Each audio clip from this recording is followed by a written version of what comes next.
ታሪክ ራሷን ትደግማለች ወይስ ባለ ታሪኮቹ ታሪክን መልሰው ይኖሯታል? የቀድሞ የኢትዮጵያ መሪ ሌተናል ኮሎኔል መንግስቱ ኃይለማርያም የሃያኛው ክፍለ ዘመን የኢትዮጵያ ፖለቲካ እምብርት፣ የብዙ ሚስጥሮች ማህደርና የብዙ ውዝግቦች መነሻ ናቸው።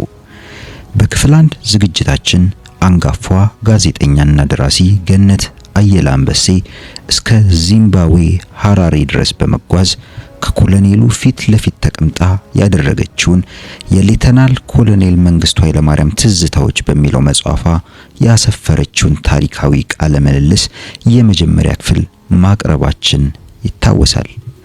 ዛሬ ደግሞ ቃል በገባንላችሁ መሰረት በክፍል 2 ይዘንላችሁ ቀርበናል።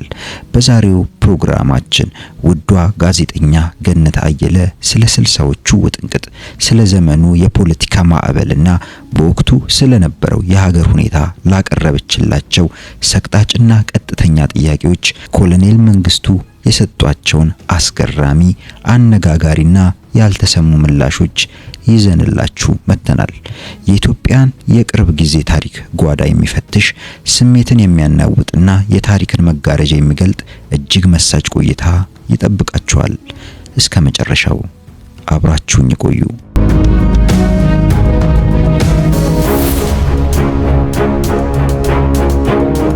ጋዜጠኛ ገነት አየለ ጥያቄዋን ለጠቀች። የቀዳማዊ ኃይለ ሥላሴ መንግስት ባለስልጣናቶች የነበሩትንና እነ ጄኔራል አማን ሚካኤል አንዶምን ጨምሮ ሌሎች የጦር አባሎችን ህዳር 14 ቀን 1967 የሞት ፍርድ ፈርዳችሁባቸዋል።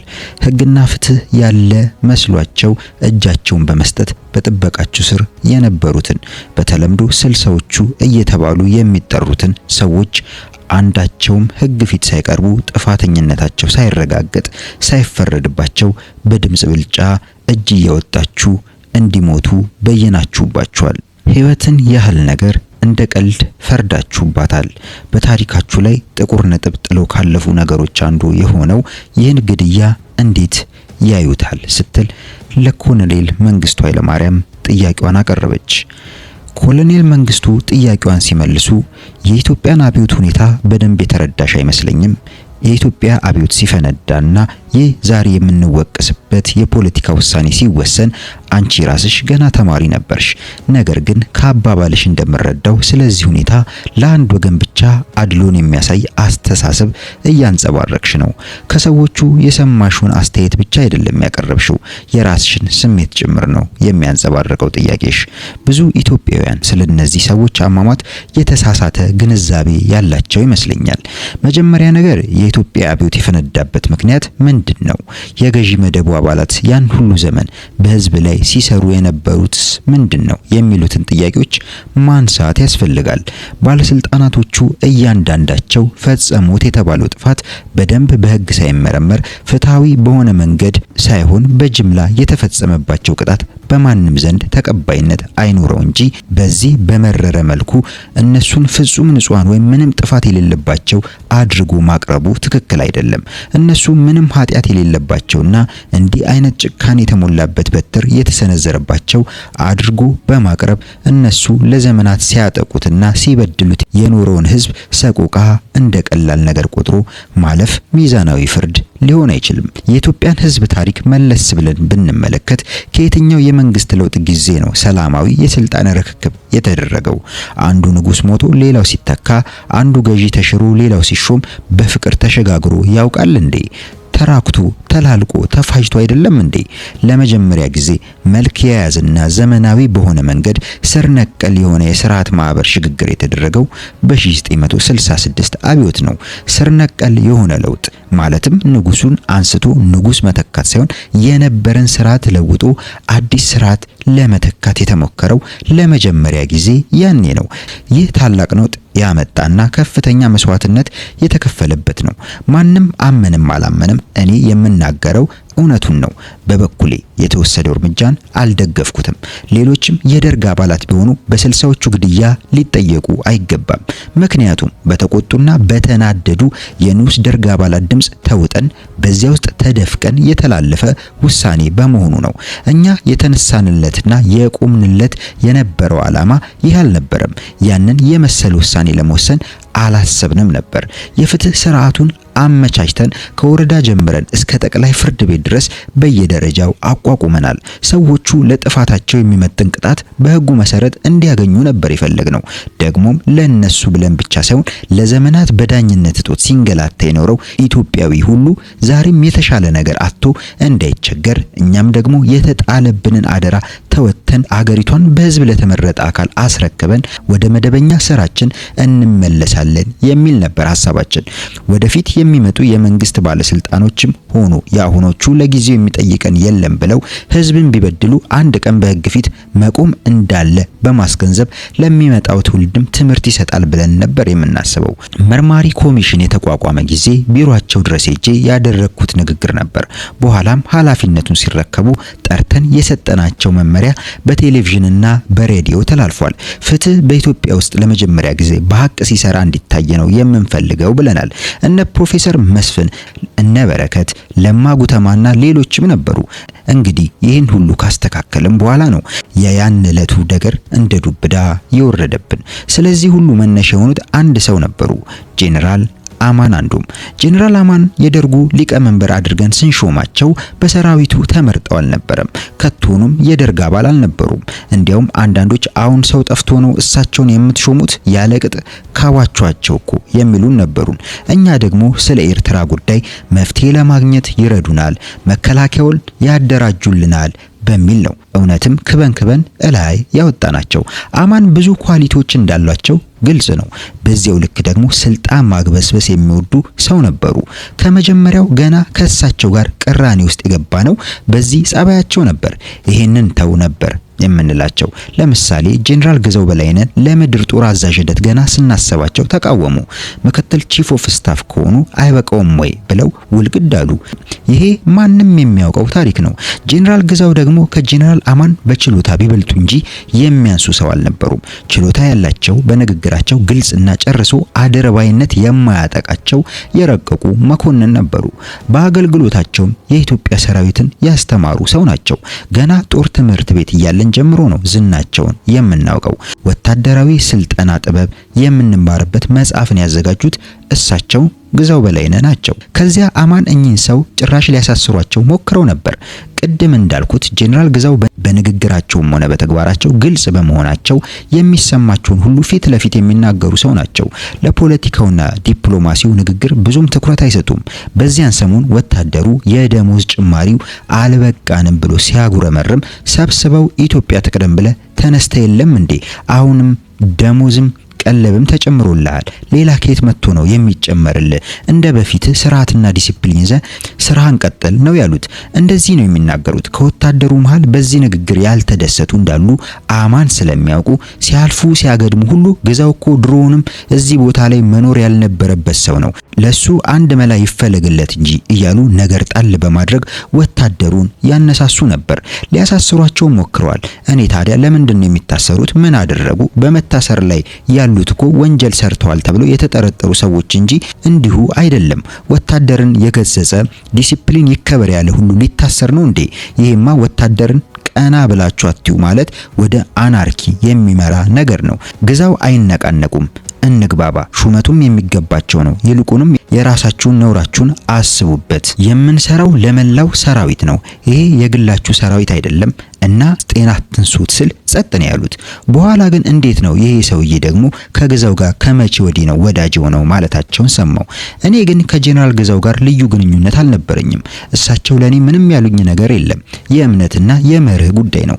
ጄኔራል አማን ይህንና ይህን በመሳሰለ ነገር ሲያስቸግሩን በትዕግስት የቆየንበት ምክንያት ነበረን። እሳቸው ይረዱናል ብለን ስላሰብን እምነት ስለጣልንባቸው ከሚገባቸው በላይ ክበናቸው ነበር። እሳቸውን በመደገፍ ብዙ ሰርተናል። በፕሮፓጋንዳው በምኑ እዚያ ላይ አውጥተናቸዋል። አማን ኮዳት ራሱ እየተባለ እኔ ራሴ በእጄ በተጻፈ ጽሁፍ አማንን አንስቼ የጻፍኩት በራዲዮ በጋዜጣ ተላልፏል። በእውነትም ወታደራዊ ችሎታውንና አቋማቸውን የምናደንቀው ብዙ ነበርን። ለዚህም ነው አማን ሳይሆን ኤማን የምንላቸው ቁጥር አንድ ሰው ለማለት ነው። ሰውየው 2-3 ጊዜ እንደ ልጅ እያኮረፉ ትተውን የሄደው ነው ቤታቸው የሚቀመጡት። ሽማግሌ እያዘዝኩ እየሄድኩ ነበር የምለምናቸው። ምን ነካውት ጄኔራል እባክዎ ይተው። እቺ ልክ እንደ እንቁላል የሆነች ሀገር ናት እኮ እጃችን ውስጥ ያለችው። እኛ ላይ ታሪክ ተጥሏል። ብንለቃት እኮ እንቦጭ የምትል ናት። እርሶ እኛን ሰብሳቢ እኛን መካሪ ነዎት እንጂ እኛ እየመጣን ጠዋት ማታ እንዴት ነው ስላቸው እኔን አማን የማንም 50 አለቃና 10 አለቃ አያዘኝም አሉ። እኔን በበኩሌ ብዙ በሚያጓጓ ስልጣን ሊደልሉኝ ሞክረዋል። ብትፈልግ አንተ ጠቅላይ ሚኒስተር፣ ብትፈልግ መከላከያ ሚኒስተር፣ የፈለገህን ውሰድ። ይሄን 50 አለቃውን ምናምኑን ግማሹን ሹመት ስጡት፣ ወረዳ ገዢ ምናምን እያላችሁ ማሰናበት ነው። ከዚያ በኋላ ስራ ይሰራል እንጂ እንዴት ነው በ10 አለቆች ሀገር የሚመራው ብለውኛል። እንዴት ነው ነገሩ? እርሶ ምን ቸገሩት? እርሶን ያመጣውት እኮ ይህ ኃይል ነው። ይህ ኃይል ደግሞ የሚያገለግልበትና የሚፈለግበት ወቅት እና ጊዜ አለ። ከዚህ በኋላ የራሱን ሂደት በራሱ ጨርሶ ይሄዳል። አሁን እስቲ በመጀመሪያ በዙሪያችን ያሰፈሰፈውን ጠላት እንመክት። እኚህ እኮ ደጋፊዎቻችን ናቸው። እያንዳንዱ ወታደር ይሄ እርሶ የሚያጣጥሉት 10 አለቃና 50 አለቃ እኮ ከኋላው 10 አለቃና 50 አለቃ ወክሎ ነው የመጣው። 1000 ወታደር ማስከተል ይቻላል? እንደዚህ የሚናቅ ኃይል አይደለም። ሌላው ችግር አንገታችን ድረስ ዘፍቆን እያለ እርስ በርሳችን በመናናቅ ጊዜያችንን ለምን እናጠፋለን? ደርጉን በሚመለከት ላለው ነገር እኔ ያለው እርሶ ስራውን ይስሩ ብዬ ስንት ጊዜ ለምኛቸው እምቢ ብለውኛል፣ አቅተውኛል። ለምን እንደዚህ እንዳስቸገሩ ሳይገባን ቀርቶ በኋላ ነው የተገለጠልን። ኤርትራን የመገንጠል አላማ ነው አማን ያለው። ደርግን የማፍረስ ጉዳይ ነው አላማው። ኃላፊነት የጎደላቸው ሆነው ነው ጄኔራል አማንን ያገኘዋቸው። ገነት በማስከተል በጦሩ ዘንድ ግን ከፍተኛ ተሰሚነት ነበራቸው እኮ ጄኔራል አማን ስትል ጥያቄዋን አስከተለች። ኮሎኔል መንግስቱም ሲመልሱ አሁን ሁኔታውን ያመቻቸንላቸው እኛ ነን። የደርግ አባል ሳይሆኑ ከበላያችን አስቀምጠናቸዋል። ይህ እኛ በሳቸው ላይ ያሳደርነው እምነትን ያሳያል። በሰራዊቱ ውስጥም ተሰሚነት አላቸው በሚል በተለይም ለተቸገርንበት ጉዳይ ሄዱና ጦሩን አናግሩ ብለናቸዋል። በነጌሌ በሐረርጌና በኤርትራ እየተዘዋወሩ ጎብኝተዋል። ማለትም ሰራዊቱና እሳቸው ላሰቡት ነገር እንዲኮረኩሩት እድል ሰጥተናቸው ነበር ማለት ነው። እኛ ንጉሱን ከነንግስናቸው ጳጳሱን ጭምር ሳይቀር ያንኮታኮትናቸው መሳሪያ በመያዛችን ነው። ያ መሳሪያ ደግሞ ነገ ጧት በእኛም ላይ ሊዞር ይችላል። ይህንን እናውቀዋለን፣ እሳቸውም ያውቁታል። ሁላችንም ወታደሮች በመሆናችን ለዚህ ነው ጥፋታቸው እየበዛ መጥቶ የሀገሪቱን ደህንነት ለማደፍረስ ሲቃጣ ዝም ብለን ማየት ስለማንችል ከሁሉም የጦር ክፍሎች የመጡ ተወካዮች ባሉበት ጉዳይ ለማሳወቅ ቁርጥ ሐሳብ ያደረግነው። ነገ አማን አንድ ነገር ቢሆኑ ወይም ነገር ቢያመጡ ራሳችን የካብነው ካብ ተመልሶ ናዳ ሆኖ ሊጎዳን እንደሚችል ስለተገነዘብን የሁሉም የጦር ክፍል ተወካዮች ባሉበት አንድ ውሳኔ ላይ ለመድረስ ፈለግን። በሻለቃ በብርጌድ ደረጃ ሳይቀር ተወካዮቻቸው መጥተው ሁሉም እዚህ ውስጥ እጁ ይግባበት ብለን ነው። እውነቱን ለመናገር አማን እንደዚህ አድርጎዋልና ምን እናድርግ ያልነው። ሀገሪቱን ሰራዊቱን ለማፍረስ ያደረጉት ሙከራ በደንብ ተረድተው ግንዛቤ እንዲያገኙ ከዚያ በኋላ የመሰላቸውን እንዲወስኑ ነው። በዚህ አይነት መጡ። ተሰበሰብን። ወደ 600 ገደማ እንሆናለን። ጋዜጠኛ ገነት ይሰብሰቡ እንጂ ከደርግ አባላት በስተቀር ሌሎቹ የንዑስ ደርግ አባላት ድምጽ መስጠት አይችሉም ነበር እኮ ስትል መልሳቸውን አቋረጠች። ኮሎኔል መንግስቱም ሲመልሱ ማን ነው እንደዚህ ያለው አሉ። ገነት እንዴት ውሸት ነው ማለት ነው አለቻቸው። ኮሎኔል መንግስቱም ሲመልሱ ውሸት ነው፣ ሁሉም ድምጽ ሰጥቷል፣ አብረውን እንዲወስኑ እኮ ነው ያመጣናቸው አሏት። ጋዜጠኛ ገነት ጥያቄዋን አስከትላ የዛን ዕለት የስብሰባችሁ አጀንዳ ምን ነበር ስትል ጠየቀቻቸው። ኮሎኔል መንግስቱም ሲመልሱ የዚያን ዕለት አጀንዳ የጄኔራል አማን ጉዳይ ነበር። ብቸኛው አጀንዳ እሳቸው ነበሩ። ሌላ አጀንዳ ስለ ቀድሞ የኃይለ ሥላሴ መንግስት ባለስልጣኖች የሚል አጀንዳ ነገር ጨርሶ አልነበረም። አሁንም ደግሜ ላረጋግጥ የምፈልገው እኔ ሌሎቹ የንዑስ ደርግ አባላት የጦሩ ተወካይ የተባለ ሁሉ አንድ ሳይቀር እንዲገኝ የፈለኩት ውሳኔው ምንም ይሁን ምን የአማን ጉዳይ ሰራዊት ውስጥ የሚያስከትለውን ስሜት ስለማውቅ እኛው ራሳችን በገነባ ነው ባጋነነው ዝናቸው የተነሳ ሁሉም እጁን እንዲያስገባ ነው። እኔም ይቺን አስቤ ነው የጠራዋቸው እንጂ ስለ ኃይለ ሥላሴ ሚኒስተሮችና ጄኔራሎች ምን ስብሰባ መጥራት ያስፈልጋል? መርማሪ ኮሚሽን ተቋቁሟል። በቃ ይሄው ነው። እርግጠኛ ነኝ ካነጋገርሻቸው የደርግ አባላት አንዱም ከስብሰባው በፊት ስለታሰሩ ባለስልጣኖች መነጋገራችንን አልመሰከረም። ምክንያቱም በዚህ ጉዳይ ጨርሶ አልተነጋገርንም። ያነሳም የለ በሐሳባችንም የለ። እኔ ሰዎቹን በሚመለከት አጀንዳ አቅርቤያለሁ። በፍጹም ከቤቱ ነው ጥያቄ የመጣው። እኔ ሰዎቹን በሚመለከት ወይም ስልሳዎቹን በሚመለከት አጀንዳ አላቀረብኩም። አጀንዳው የመጣው ከቤቱ ነው ሲሉ ይመልሳሉ። ጋዜጠኛ ገነት ጥያቄዋን ስታስከትል ታዲያ እንዴት ወደ እነሱ ጉዳይ ሄዳችሁ? ለአማን ጉዳይ ተሰብስባችሁ እንዴት አጀንዳው ወደ ስልሳዎቹ ሄደ ስትል ጠየቀች። ኮሎኔል መንግስቱም ሲመልሱ ነገሩ ከስሩ ለመረዳት በሰዎቹ ላይ የተላለፈው ውሳኔ የተወሰነ ዕለት በስብሰባ አዳራሽ ውስጥ የነበረ ስሜት ምን ይመስል ነበር ብሎ መጠየቅ ያስፈልጋል። ይሄ ከየጦር ሜዳ የመጣው ብሶት ያንገፈገፈው ሰራዊት ግጥም ብሏል። ተናጋሪ ሞልቷል። ሁሉም አሰፍስፎ ይጠብቃል። አጀንዳውን አቅርቤ ስለ ጄኔራል አማን ጉዳይ መሆኑን ሳስረዳ ስለ አንድ ጄኔራል ጉዳይ መነጋገሩ ብዙም እንዳላስደሰተ ተረዳው። ትዝ ይለኛል 100 አለቃ ከዱ ይባላል። ከ3ኛ ክፍለ ጦር ሕክምና ክፍል ነበር የመጣው። መቼም ተናጋሪ ነው፣ እሳት ነው የሚተፋው። ብድግ ብሎ ሲናገር ቤቱ በጭብጨባ አናጋው። ዛሬ ታሪካዊ ቀን ናት፣ የኢትዮጵያ ትንሳኤ ቀን ናት። ይህችን ታሪካዊ ቀን እንጠቀምባት። ይሄን ዶሮ እየተቀለበ የተቀመጠ የወሎ ሕዝብ ነፍሰ ገዳይ፣ የኢትዮጵያ ነፍሰ ገዳይ አንድ ውሳኔ ሳንሰጠው መሄድ የለብንም። አይሸታችሁም እንዴ ዶሮ? ዛሬም እኮ ደማችንን እየመጠጠ በእስር ስም ተቀምጧል እያለ ሲል ያ ቤት በጭብጨባና በውካታ ተናጋ። እሱ ብቻ አይደለም፣ ሌሎችም እየተነሱ ምንድነው ስለ አንድ ጄኔራል ጉዳይ የምትጠሩን? አማን አንድ ጄኔራል ነው፣ እሱ ምንም አይደለም፣ በአፍታን ሸኘዋለን። ህዝቡ እኮ የወሎን ህዝብ እልቂት ካየ በኋላ ምንድነው እነኚህን አሳሞች ቁጭ አድርገው የሚቀልቡት እያለ ነው የሚለው። መቼ ነው ውሳኔ የሚሰጠው እያለ ነው። ይህን አንድ ሳናደርግማ አንወጣ አለ። የድጋፍ ጩኸቱ ሁካታውም ቀጠለ። አንዱ ይነሳና እነዚህ ሰዎች ምንድነው ሲሰሩ የኖሩት? በመቶ ሺዎች የሚቆጠር የወሎ ህዝብ በረሃብ ሲረግፍ ዝም ብለው ያዩ ሰዎች ናቸው። የረገፈው እኮ ፍየል ወይም ዶሮ አይደለም። በእነሱ ግዴለሽነት፣ ኃላፊነት የጎደለው አሰራር ነው ያ ሁሉ ጭቁን በረሃብ ያለቀው። እኛም ብንሆን ጠዋት ማታ በየጠረፉ የምንዋደቀው የነሱን ብልሹ አሰራር ባመጣው ዳፋ ነው ይላል። የለም ለዚህማ መርማሪ ኮሚሽን ተቋቁሟል፣ በዚህ ተጣርቶ ለፍርድ ይቀርባሉ ሲባል አፄ ኃይለ ሥላሴ እንደ በላይ ዘለቀ ያለውን ለሀገሩ የተዋጋውን አርበኛ በስሙኒ ገመድ እያንጠለጠለ ሲሰቅል የነበረው በየትኛው መርማሪ ኮሚሽን ተጣርቶ ነው? አፈ ንጉሱ ይናገራሉ፣ እሱ ይበይናል። ከዚህ የተሻለ ፍትህ ድሃው የኢትዮጵያ ህዝብ አግኝቶ ያውቋል ወይ ይላል ሌላው። በዚህ አይነት ንግግር ቤቱ በፍጹም ተለወጠ። እኛ 120 ነን። በዚህ ሁሉ የንዑስ ደርግ አባል ተዋጠን፣ ተደፈቅን። ጭብጨባ ነው። ቤቱ የሆካታ የፉከራ ቤት ሆነ። ያመዛዛኝና የህግ ቤት ሊሆን አልቻለም። በዚህ ሁኔታ ውስጥ ብዙዎቻችን ምንም የማድረግ የማንችልበት ደረጃ ላይ ደረስን። ይህም በመሰለ ሁኔታ ውስጥ ነው ቁጭ ያልነው። ከጠረፍ ከበረሃ መጥቶ በሶት ያደነዘዘው ነው ያን ዕለት የነበረው ተሳታፊ።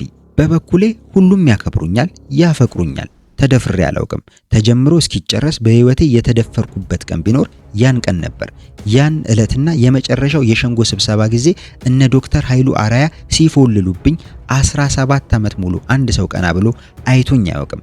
ያን ዕለት ግን ምንድነው ሻለቃ መንግስቱ ምን ሆነው ነው ለነሱ ሽንጦን ገተረው የሚከራከሩት ነው የተባለው? ጋዜጠኛ ገነት ጥያቄዋን ስታስከትል ከዚህ መሃል የሚያስታውሱት የግለሰቦች አቋም አለ? ለምሳሌ ግደሏቸው የሚል ወይም ተው ጥሩ አይደለም የሚል እነማን ነበሩ ስትል ጥያቄዋን ሰነዘረች። ኮሎኔል መንግስቱም ሲመለሱ አጥናፉ ይመቱን ያለው የመርህ ወይም የአብዮት ወይም የፍትህ ጉዳይ አይደለም። ለሱ የነሱን ጥፋተኝነት ከማረጋገጥ አንጻር አይደለም የሱ ክርክር። አጥናፉ ከበላይ ዘለቀ ሞት ጋር ነው ጉዳዩን ያያያዘው። እነሱ የትኛው መርማሪ ኮሚቴ ተቋቁሞና ተጣርቶ ስንቱን ላይ ሞት ሲፈርዱ የኖሩት? በፊውዳሎች ችሎት ፈርደው አይደለም እንዴ በላይ ዘለቀን የመሰለ ለሀገሩ የተዋጋ አርበኛ በአደባባይ የሰቀሉት ብሎ ነው ከአጠገቤ ብድግ ብሎ የተናገረው። እንደዚያ ነገሩ ሁሉ ቀውጢ ሲሆን ከዋናው ደርግ አባላት ድጋፍ የሰጡኝ አሉ፣ ከሌሎቹ ጋር በለው እያሉ ያጋጋሉም አሉ። ሻምበል ሚካኤል ገብረ ንጉስ የሚባል የኤርትራ ክፍለ ሀገር ተወላጅ የሆነ የደርግ አባል በኋላ ወደ ሻዕቢያ የገባ እሱ አሁን ከጎኔ ነበር የቆመው። ባይሆን ስለ ጄኔራል አማን ሲነሳ የሀገር ልጅም ስለሆኑ ወደ እሳቸው ያደላል እንጂ በሰዎቹ ጉዳይ እኔ ያልኩትን ደግፎ ነው የተናገረው። ሌሎችም የደርግ አባላት እንደዚሁ እነዚህ ሰዎች ሙቶች ናቸው፣ በቁጥጥራችን ስር በጫማችን ስር ያሉ ሰው ናቸው፣ ትላንት ለፍርድ ይቀርባሉ ብለን ተናግረን ዛሬ ይሄ አይነቱ ውሳኔ ስንወስንባቸው ህዝብ ምን ይላል ብሏል። የህግ ባለሙያ የሆኑት የደርግ አባል ብዙ ተከራክረዋል። መርማሪ ኮሚሽን ተቋቁሞ ዳኞች ተሰይመው እነዚህ ሰዎች የእጃቸውን ያገኛሉ ብለን ለህዝብ በይፋ ተናግረን ቃላችን እንዴት ይታጠፋል ሲሉ መልሱ አብዮትና ህግ መቼ ቀን አብሮ ሄዶ ያውቃል የሚል ነው። እና አጥናፉ አባተን እንዳለ ተሰማን ያየሽ እንደሆነ ደግሞ በለው ነው። ሽለላ ነው የሚቀራቸው። አጫፋሪዎቹ ሙዚቀኞች ናቸው። ሌላ ደግሞ አንድ ነበረ በኋላ ጎንደር ሄዶ የሞተ ልጅ ጥሩ ካድሬ ነበር። ገዛኝ ወርቄ፣ እነ ደጀኔ አሁን እነሱን ያየሽ እንደሆነ ወጣቶች ናቸው። ያኔ የዚያን ጊዜ አልተሰማቸውም። ህዝቡስ ቢሆን የዚያን ጊዜ በለው ነበር የሚለው። ወታደሩን ይገፋፋ ነበር አስታውሳለሁ።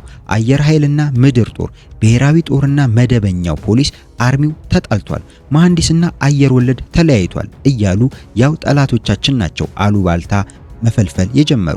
ነገሮችን እያሰፉና እያጎሉ ሊከፋፍሉን ሲቃጡ ይሄ ወሬ እያደር ከቆየ ጥሩ አይሆንም። ሰራዊቱም ፖሊሱም የጦር ኃይሉም በሙሉ አንድ መሆኑን ለማሳየት ህብረታችን እንዳለ ነው፣ አልተናጋንም የሚለው መልእክት ለማሳለፍ በአዲስ አበባ ውስጥ አንድ ሰልፍ እናሳይ አለን። አየር ኃይሉ በአየር እየበረረ ፖሊሱም ጦር ሰራዊቱም ሁሉም በአንድነት ተሰለፈ። እኔና ጓዶችም ላንድ ሮቨር ውስጥ ሆነን ማንነታችን ያኔ ሳይታወቅ የህዝቡን ስሜት ለማየት አብረን ወጣን። በ6 ኪሎ አድርገን በጎጃም በረንዳ ዞረን በልደታ በኩል ተግባረድ ዞረን የመጣ ነው። በየመንገዱ የወጣው ህዝብ ቁጥሩ ይህ ነው አይባልም፣ በጣም ብዙ ነበር። ታዲያ ምን ነበር የሚለው? በሉት ይሄን አሳማ ምንድነው የምትጠብቁት? ሸኙት እያለ ነበር የሚጮው። ፕሮፌሰር መስፍንና የሻዕቢያው ዶክተር በረከት አንድ ናቸው። ሁለቱም አንድ ናቸው። የመርማሪ ኮሚሽኑን መቋቋም በተመለከተ መስፍን ተቃዋሚ ነበር፣ ዶክተር በረከትም እንደዚያው። ኮሚሽኑን ለማፍረስ ሁለቱም ጥረዋል። ፕሮፌሰር መስፍን ዛሬ ሰብአዊ መብት እያለ እንደሚያወራው አይደለም፣ በጣም መሰሪ ሰው ነው።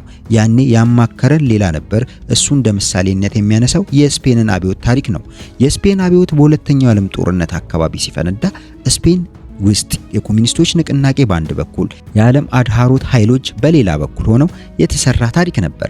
የአውሮፓ ቡርዣዎች እዚያ ውስጥ የተነሳውን አብዮት ለመደምሰስ ተባብረው ሄደው ሲዋጓቸው የየሀገሩ አብዮተኞች ደግሞ ዓለም አቀፍ ብርጌድ በሚል አቋቁመው ከራሺያ፣ ከቡልጋሪያ፣ ከህንድ፣ ከእንግሊዝ ሳይቀር ኮሚኒስቶች ተሰባስበው ህይወታቸውን ለዚህ ክቡር ዓላማ ለመስጠት ተዘጋጁ። ልክ እንደኛ ሀገር ህዝቡ ተነሳና አብዮቱን ደገፈ። አብዮቱ የበላይነት ተቀዳጀ። ኮሚኒስቶቹ ቡርዥዎቹን ሰብስበው አሰሯቸው። ኮሚሽን አቋቁሞ ጉዳያቸውን እናያለን ሲሉ የአድሃሮን ኃይሎቹ ገብተው ሁሉንም ፈጇቸው። ይህንን በምሳሌነት ጠቅሶ ፕሮፌሰር መስፍን የሚለው ምንድነው? እናንተ ጠመንጃው ያለው በእጃችሁ ሆኖ ጊዜውም ሁኔታውም እየፈቀደላችሁ የኛን የብዕር በትር እንዴት ትጠብቃላችሁ? መርማሪ ኮሚሽን ምናምን እያላችሁ ስታመነቱ በስፔን አብዮት እንደደረሰው ጎርፉ እኛንም እናንተንም ጠራርጎ እንዳይሄድ እፈራለሁ። ምንድነው ጠመንጃው በእጃችሁ አይደለም እንዴ?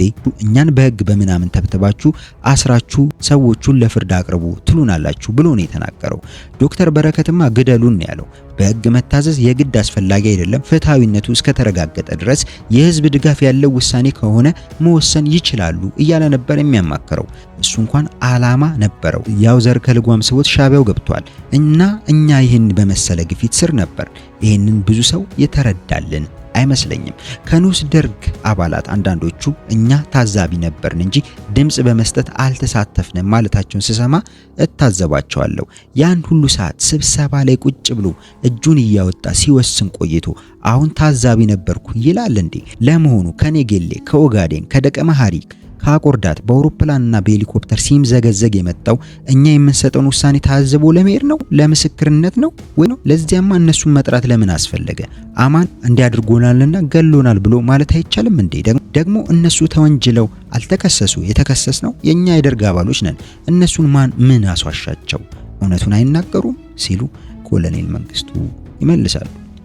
ጋዜጠኛ ገነት ጥያቄዋን አስከትላ የደርጉ አባላት እርስዎ እንደሚሉት በንዑስ ደርግ አባላት ተጽዕኖ ስር ወድቃችሁ ከሆነ ስብሰባው ማቆም ወይም ጥሎ መውጣት አይቻልም እንዴ ስትል ጠይቀቻቸው። ኮሎኔል መንግስቱም ሲመልሱ የዛን ጊዜ የነበረውን ሁኔታ በዛሬው አይን ሳይሆን ከወቅቱ ሁኔታ ጋር አገናዝቦ ማየት ያስፈልጋል። የነበረው አደጋ ደርግን ራሱን የሚያፈራርስና ሀገሪቱንም እጅግ ወደ ከፋ ሁኔታ ሊያሻግራት የሚችል አዝማሚያ ነው የታየው። ያን ዕለት አንድነታችንን ሊያናጋና የደርጉን ህልውና ጨርሶ ሊያጠፋው የሚችል ነበር። እያንዳንዱ አባል እኮ ከዚህ አዳራሽ ወጥቶ ወደ የክፍሉ ሲመለስ የየራሱን እሳት ሊጭር የሚችል ነው። ገና ነገሩ ሁሉ በቋፍ ያለና አንዱ አንዱን በአይነ ቁራኛ የሚጠብቅበት ጊዜ ነበር። ይሄ የተሰማቸው የደርግ አባላት ለጥቂት ሰዎች ህይወት ብለን ጠቅላላ የሀገሪቱን ህልውና አደጋ ላይ የምንጥልበት ምክንያት የለም የሚል ነገር እንደተሰማቸው ይገባኛል። ድምጽ ይሰጥ ሲባል እጅ እንደ ችቦ እየወጣ ነው፣ ድጋፍ አግኝቶ ነው ያለፈው ሲሉ ይመልሳሉ። ጋዜጠኛ ገነት ጥያቄዋን አስከተለች። እጅ እየወጣችሁ ነው አይደል ድምጽ የሰጣችሁት ስትል ጠየቀች። ኮሎኔል መንግስቱ አዎን አሏት። ጋዜጠኛ ገነት አስከትላ እርስዎ ድምጽ የሰጡት ትዝ የሚሉት ሰው አለ? ይሙት ወይም ይዳን ብለው እጅ ካወጡለት ትዝ የሚሉት አለ አለች። ኮሎኔል መንግስቱም ሲመልሱ እንዴ እኔ እኮ ሰብሳቢ ነኝ፣ እኔ ነኝ ስብሰባውን የሚመራው። በሌሎቹ ስብሰባዎች የሚደረገው እኔም ሳደርግና እንደኖርኩት የሰብሳቢው ስራ ይሄ ነው። አጀንዳውን አቀርባለሁ፣ አከራክራለሁ፣ ይሄ ይናገራል፣ ያ ይናገራል። ክርክሩ ሞቆ ሁሉም ሐሳቡን ገልጿል። የመናገር ዕድል ለሁሉም ተሰጥቷል። የምፈልገውን ተናግሬያለሁ ብሎ ረክቷል የሚለውን ነገር ስደርስበት ነገሩን አሰባስቤ ይሄን ነገር ተናግራችኋል፣ አሁን ሐሳባችሁን እንቋጭ እላለሁ። ወደ ድምጽ ለመሄድም እንደዚሁ አሁን ወደ ድምጽ ትሄዳላችሁ ወይ ተብሎ ቤቱ ሲስማማ ነው ወደዚያ የተሄደው። ያለ ቤቱ ፍቃድ የሚደረግ አንዳችም ነገር አልነበረም። እከሌ የሞቱ የምትሉ እጃችሁን አውጡ ይባላል፣ የምትቃወሙ ይባላል። ይህም ድምጹ ተቆጥሮ ይመዘገባል። ድምጽ ተአቅቦም እንዲሁ። ከዚህ በኋላ የተሰጠው ድምጽ ከ50 በመቶ በላይ መሆኑና አለመሆኑን ቁጥሩን አይተን በውስጠ ደንቡ መሰረት የሚያስገድል ከሆነ ወይም የሚያደን ከሆነ በዚያ መሰረት ውሳኔው ይተላለፋል። የኔ ድምጽ መስጠት ያለ መስጠት የሚያመጣው ለውጥ አልነበረም ሲሉ ኮሎኔል መንግስቱ ይመልሳሉ።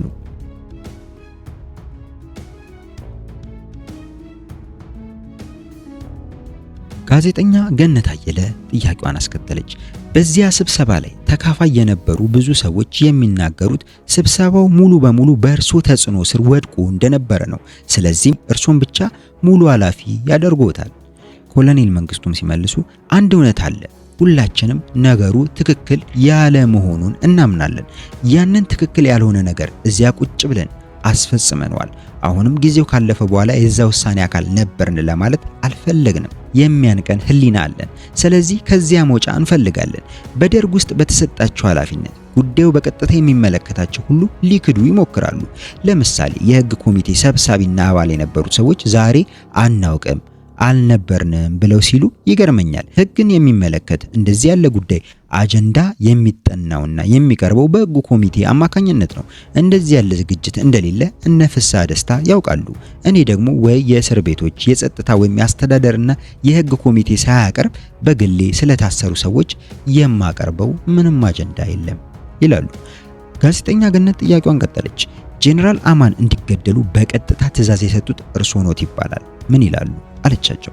ኮሎኔል መንግስቱም ሲመልሱ ጄኔራል አማንን በህይወት መያዝ ካቃተ ይደምሰሱ የሚለው ውሳኔ የተላለፈው በቤቱ በተሰብሳቢው ነው። በጉባኤው በቀጥታ የተላለፈ ትዕዛዝ ነው። መንግስቱ እዚያ ሆኖ እንዲደመሰሱ ትዕዛዝ ሰጠ የተባለው ጨርሶ ሐሰት ነው። እኔ መጀመሪያውኑ ሆን ብዬ የሰበሰብኳቸው ለዚህ ነው። ጄኔራል አማንን በተመለከተ አንድም ውሳኔ በእኔም ሆነ በሌላ በተናጠል እንዲሰጥ አልፈለኩም። ራሳቸው የፈለጉትን እንዲወስኑባቸው የሰበሰብኳቸው ብዬ ደጋግሜ ተናግሬያለሁ። ምክንያቱም ሰውየው ስልጣን ፈልጎ አንደኛ ሲኒየር ጀነራል በመሆናቸው፣ ሁለተኛ የኤርትራ ተወላጅ ስለሆኑ ደርግ ይዞ እየተጠቀመባቸው ነው እየተባለ ሐሜት ስለነበረ አሁንም እሳቸውን በተመለከተ አንድ ነገር ቢፈጠር መንግስቱ ነው እንደምባል ስለማውቅ ነው እኔ ከዚህ በተቻለ መጠን ለመውጣትና ኳሷን በተሰብሳቢዎች ሜዳ ላይ ለማስቀመጥ የፈለኩት። እነሱ ወደ ፈለጉት አቅጣጫ ሊወረውሩት ይችላሉ። ለዚህ ነው ሁሉም ነገር በአደባባይ እንዲሆን የፈለኩት። አማንን ለመግደል ከሆነ ሐሳቤ ለምንድነው ጉባኤ የምጠራው? ዳንኤልን ጠርቼ ሳበቃ ግንባሩን በለው ማለት ይቻላል። ታንክስ ምንስ ያስፈልጋል? ሹፌሩ ራሱ አጃቢያቸው የኛ ሰው ነው። ማን እንደገደላቸውም ሳይታወቅ አስተኛና ና ማለት አልችልም እንዴ ጋዜጠኛ ገነት መልሳቸውን አቋርጣ ጄኔራል አማን ጦር እያስተባበሩ መሆኑን እንዴት ተደረሰበት አለቻቸው። ኮሎኔል መንግስቱም ሲመልሱ ጄኔራል አማን የጦር ኃይል አባላትን ለማንቀሳቀስ ሙከራ ሲያደርጉ መረጃ የደረሰን ከተለያየ አቅጣጫ ነው። አንደኛ በስልክ በመጠቀም ጦሩን ሊያንቀሳቅሱ ሲሉ የልዩ ካቢኔው ግንኙነት መቆጣጠሪያ ደረሰበት። በዚያ ላይ የእሳቸው ኤዲሲ የኔ ኮርስሜት ነው።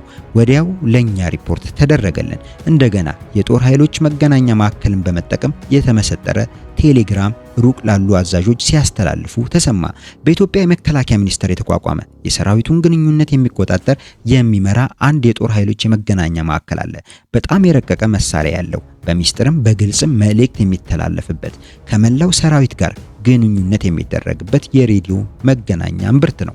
የጦር አዛዦች በስራቸው ሳሉ ብርጌዶች የሚያስተላልፉትን ትዕዛዝ እነኛ የሚያቀርቡትን ሪፖርት እያዳመጠ ቼክ የሚያደርገው ጤናማ ነው ወይስ አንድ ነገር አለ የሚለው ይህ ማዕከል ነው። ማንኛውም እንቅስቃሴ የምንቆጣጠረው በዚያ ነበር። በሲቪል ኢንጂነሪንግ ከፍተኛ ትምህርት በተማረ ከኮሎኔል ያላነሰ ማዕረግ ባለው መኮንን ይታዘዛል። በጃንሆይ ጊዜ ካቢኔ የሚባል ነገር ነበር።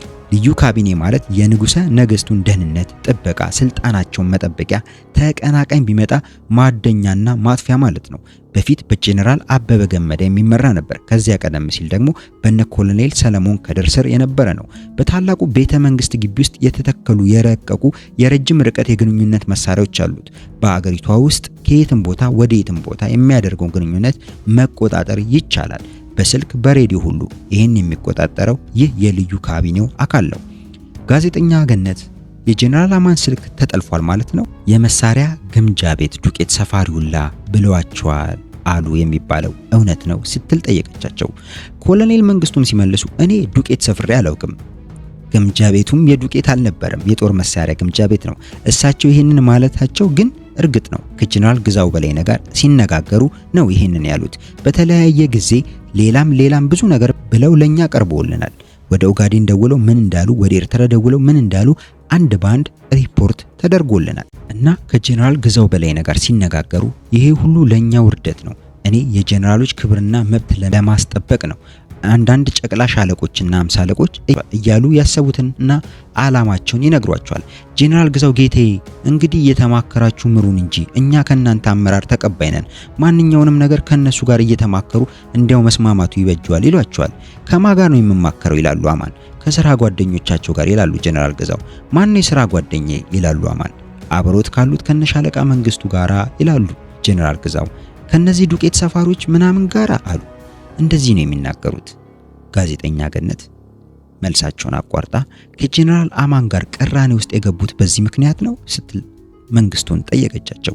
ኮሎኔል መንግስቱም ሲመልሱ ይሄንን ስላነሳሽው ስለ ጨዋታ ያህል ጠቀስኩት እንጂ ከጄኔራል አማን ጋር ቅራኔ ውስጥ የገባሁት ይህን የመሰለ ንግግር ተናገሩኝ ብዬ አይደለም።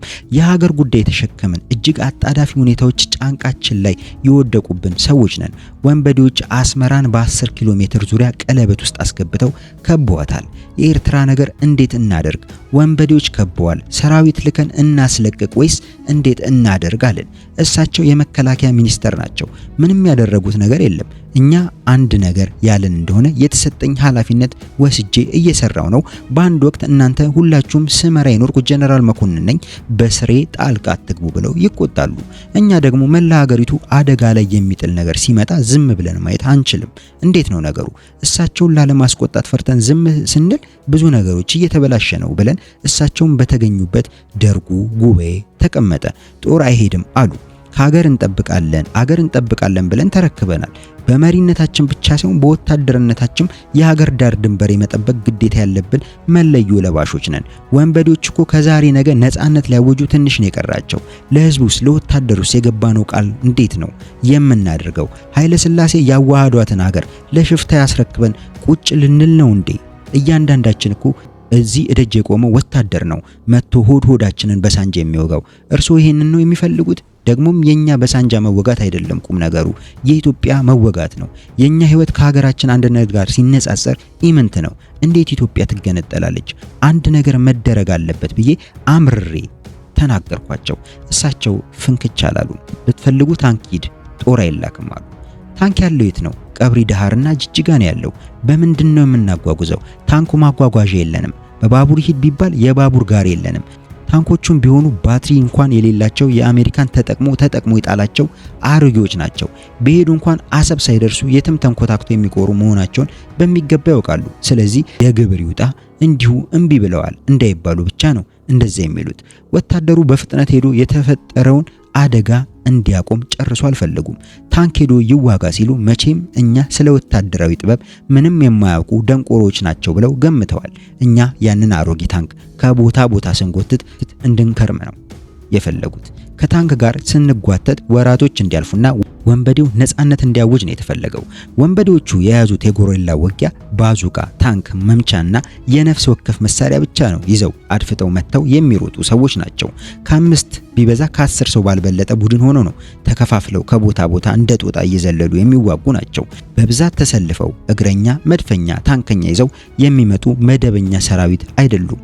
እኛ ከዚህ ቀደም ታንክ ያሰለፍነው ታንክ አሰልፉ በመጣብን የሶማሊያ መደበኛ ሰራዊት ላይ ነው። እሱም በአመቺው የኦጋዴን ሜዳ ላይ ነው። ተራራ ላይ ከተንጠለጠለ ወንበዴ ጋር ለመዋጋት ታንክ ጨርሶ አያስፈልግም። ለወንበዴ ጸሩ እግረኛ ነው። እርሶ ልምድ ያሉት ጀነራል መኮንን ኖት። እኔም በሻለቃነቴ ለሌሎቹ 50 አለቆች ቢሆኑም ይህን የሚሊተሪ ሀሁ አልጠፋንም። እርሶ እንዴት እንዲላሉ ብዬ ላስረዳ ሞከርኩ።